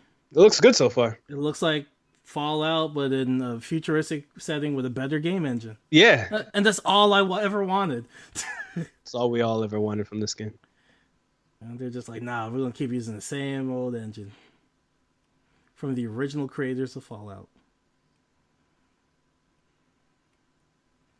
Now, why I'm excited is, New Vegas really did a good job with the morality system to the point where, like, even associated with one fraction, like, people be like, oh, no, you can't even buy stuff from us. We ain't fucking with you. Fallout 4 didn't have that. Now, the one thing that fell flat with New Vegas was its ending wasn't that good, but everything else in the game was spectacular. So I'm very excited for this game. What systems is it coming for? PS4, Xbox One, and on PC on Steam. So that was my standout game. Yeah, it looks really nice. That actually looks really good. I hope it has like online like this Fallout 76 is, except it comes with the actual story also. Because this Fallout 76 really dropped the ball. You gotta read some holotapes. Use your imagination. Yeah, that's trash. Now, with the whole funny or kind of funny games, what were some of the standouts that they had for you? So the kind of funny game showcase, it was the first one they've ever done. PSX canceled this year, so Greg Miller was like, you know what? I'll try doing it. I'll try giving you guys the game news that's not AAA and it's not as big as, the one you just showed, but it's still games that people might love. So they came with like 69 games. They had Conan Unconquered, had announcements for that. you remember Conan that came out for PS3, that was pretty fun. Mhm. I saw that Walking Dead's coming out. I was about to say Telltale. They canceled Telltale out of everything, and now it's coming out without Telltale. So all the developers, they all came together and they're all volunteering their time, or they're getting a little bit of money backing. They made their own company name, and they're putting out the final season of The Walking Dead, episode 3 and episode 4, and whichever ones are all coming out now, starting in I think January 15th. So that's really good news, and they're going to be able to do the story however they want to do it without Telltale saying, "No, you need to stretch it out. You need to, throw this in, throw that." They get to finally just make it the way I wonder they if truly Robert want to make Kirkman's it. going to have any type of involvement with Skybound. He owns Skybound. No, I'm just saying, like, is Skybound going to assist with this company making this game? I'm pretty sure Skybound is a part of this. They're the ones who put their foot in and said, "You know what? We're going to invest money in this, and we're going to hire the old people." Okay, good. Yeah. So no, there's so many games. You got to look at the list. There's I saw 69 Jam games, Earl man. are back. Yeah, that's back now. It has a lot of games. There's a couple favorites that I had. I got a list on my phone. I tried to take quick snapshots while I was watching it. I was like, because there was so much. I forgot to say, with Mortal Kombat 11, that is coming out on Nintendo Switch, and to me, that's a huge deal. Oh yeah, you said that. That's big. To play that game on the handheld. Yeah, man, that's amazing. I think that concludes this episode. I'm not sure if I got anything else to get off my chest. We really killed it with that the Avengers, because I did not see that in 1983. Yeah, man, that's crazy, right? Opened my eyes with that one. I was like, holy shit, Casey done did it again. Oh, I'm really enjoying that. I didn't think I would enjoy the Nintendo classics that come on the Switch with the online. Ah, your old ass. Again, memories. Yeah, man. Like, okay, Dr. Mario's lit, man. I was playing Mario 3, and now that you could take snapshots, I got my cell phone. Do you know those little random card games where you got to select this one and that one? Got to match up the two cards. I took my cell phone and took snapshots. Every time I fucked up, I just reloaded the save that I had and just started again. I was like, all right, I'm going to get all these now. Now that you have Nintendo Online, I recommend you start playing Warframe. It's free. I got Warframe, but it's like Smash Destiny, just came. but... So yeah, it's loaded. It's on my. You can do both. On my Switch. You could dabble in both. Not right now. I want to smash some people, man.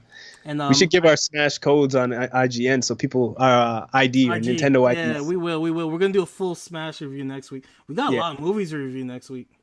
Yeah, man. Next week is Into the Spider-Verse. Yeah, I want to see that for sure. So next week is Into the Spider-Verse, and we'll give you a full Smash Brothers breakdown on everything.